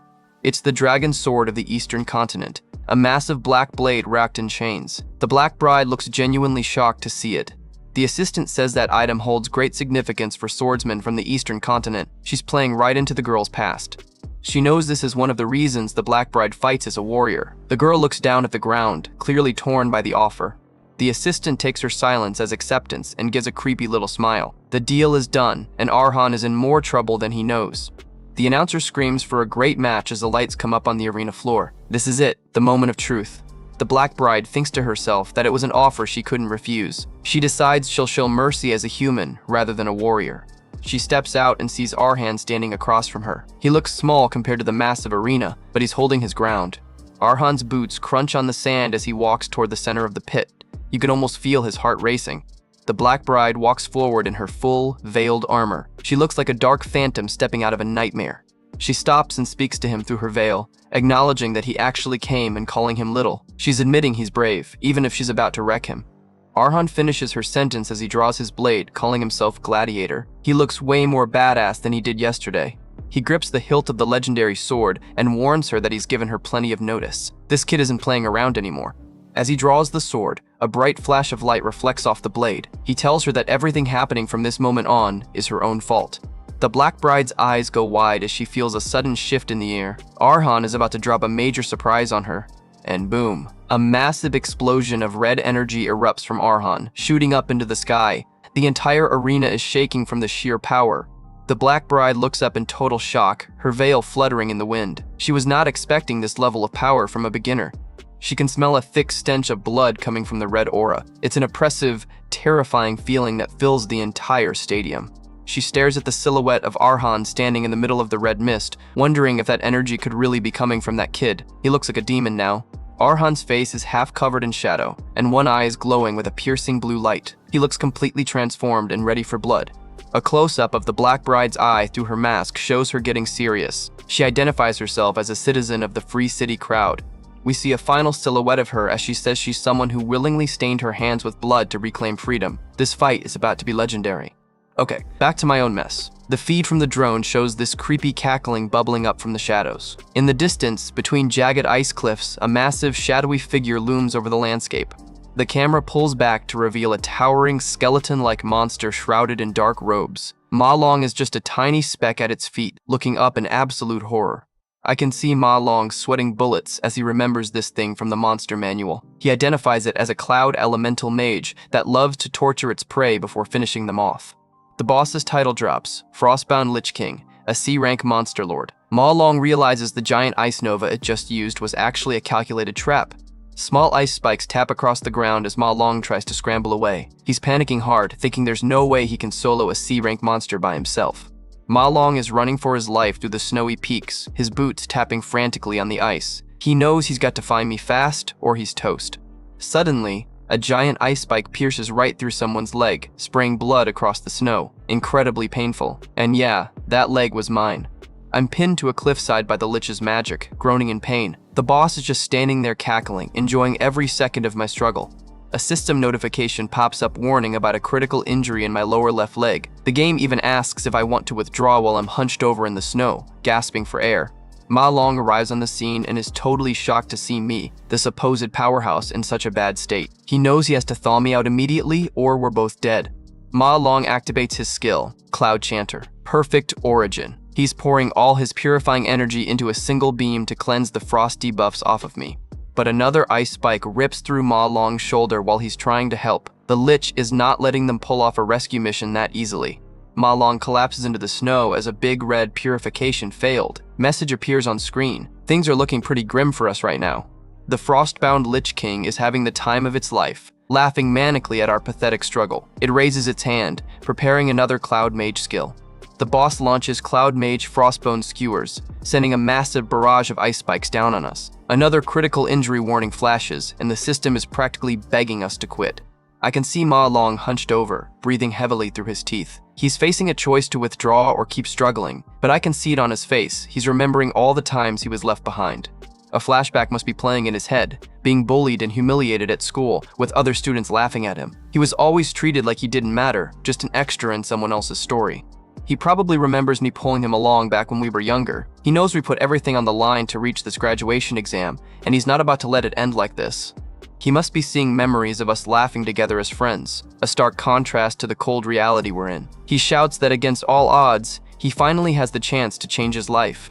Ma Long's eyes flare with a brilliant blue light as he stares down the boss. He's determined, shouting at the top of his lungs that there is no way he'll ever give up. He reactivates Perfect Origin with a massive surge of energy. He's pushing his limits, screaming at the Lich to give up as he tries to break the ice one last time. The blue energy pulses wildly around Ma Long's hands as he strains against the frost magic. He lets out a primal scream as he pours every ounce of mana he has left into saving me. From the boss's perspective, Ma Long is just a glowing speck in a sea of blue energy. The Lich King watches calmly as its ice starts to crack under the pressure. Ma Long continues to scream as a blinding white light erupts from his hands. He's finally breaking through the Lich's grip on me. The explosion of blue energy sends giant chunks of ice flying everywhere as Ma Long keeps screaming. He's managed to shatter the boss's trap in a spectacular display of willpower. A close-up of Ma Long's face through the blue glow shows the absolute strain he's under. He's giving it his all to save his friend, despite being injured himself. In the middle of the chaos, my eyes snap open, glowing with a fierce yellow light through a crack in the ice. The monster is in for a world of hurt now. A massive shockwave of golden energy and lightning. My Godspeed ripples across the ground. I've been unleashed, and I'm moving at velocities that shouldn't be possible.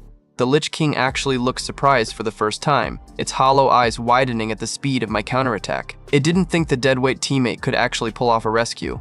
I catch the falling Ma Long in the snow, a trail of yellow lightning behind me. I look back at the boss and let out a little laugh, acknowledging that I had to break free on my own in the end. I admit to Ma Long that he was actually a huge help, even if I had to finish the breakout myself. He looks totally spent, covered in sweat, and leaning on his knees.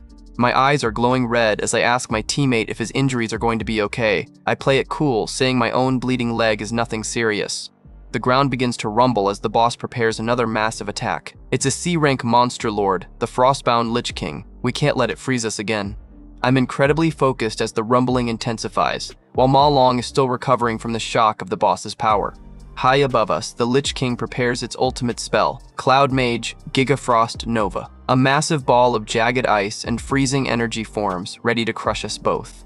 The giant skull face of the Lich King looms over the battlefield, laughing manically. It's mocking us, and Ma Long is horrified, wondering how it could summon something so huge.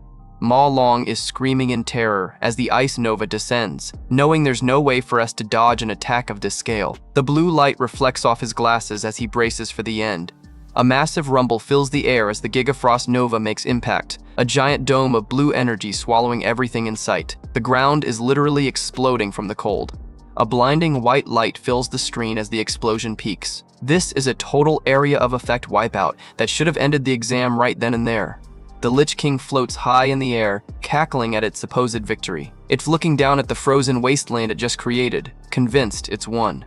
Its skull face shows it noticing something unexpected in the ruins. Its blue eye sockets light up with curiosity as it peers through the smoke and ice. Through a thicket of sharp ice spikes, a glowing blue light is still shining. A system alert appears as the boss realizes its prey survived the ultimate attack. That's me, standing in the middle of a glowing blue aura with my new skill labeled Cloud Soldier Frosty Physique. A notification pops up, saying I've gained a temporary ability to resist frost damage. The Lich King lets out a wide-mouthed screech, looking genuinely enraged that we aren't dead yet. Its jaw is unhinged as it roars in frustration. Ma Long is staring at me in disbelief, asking how this is possible when I'm supposed to be a lightning elemental assassin. He's totally confused by this new icy power I'm suddenly using. He continues to freak out, wondering if I'm a 1 in a million type of person. He can barely finish the thought as the truth starts to dawn on him. A new title card drops for me, Dual Class Awakener. One side of my face is shadowed, and I'm radiating a massive amount of mixed energy. A loading bar appears on screen, signaling a class change, while I'm surrounded by pink and blue lightning. I apologize to my team. I misjudged the situation and put them in danger. I look down at my fist as pink lightning crackles around it. I say that ends now, and a message below me confirms the class change is complete. The final transformation is revealed. I'm an abyssal fiend now. I stand tall with a massive pink energy blade, telling the boss I'll finish this right away.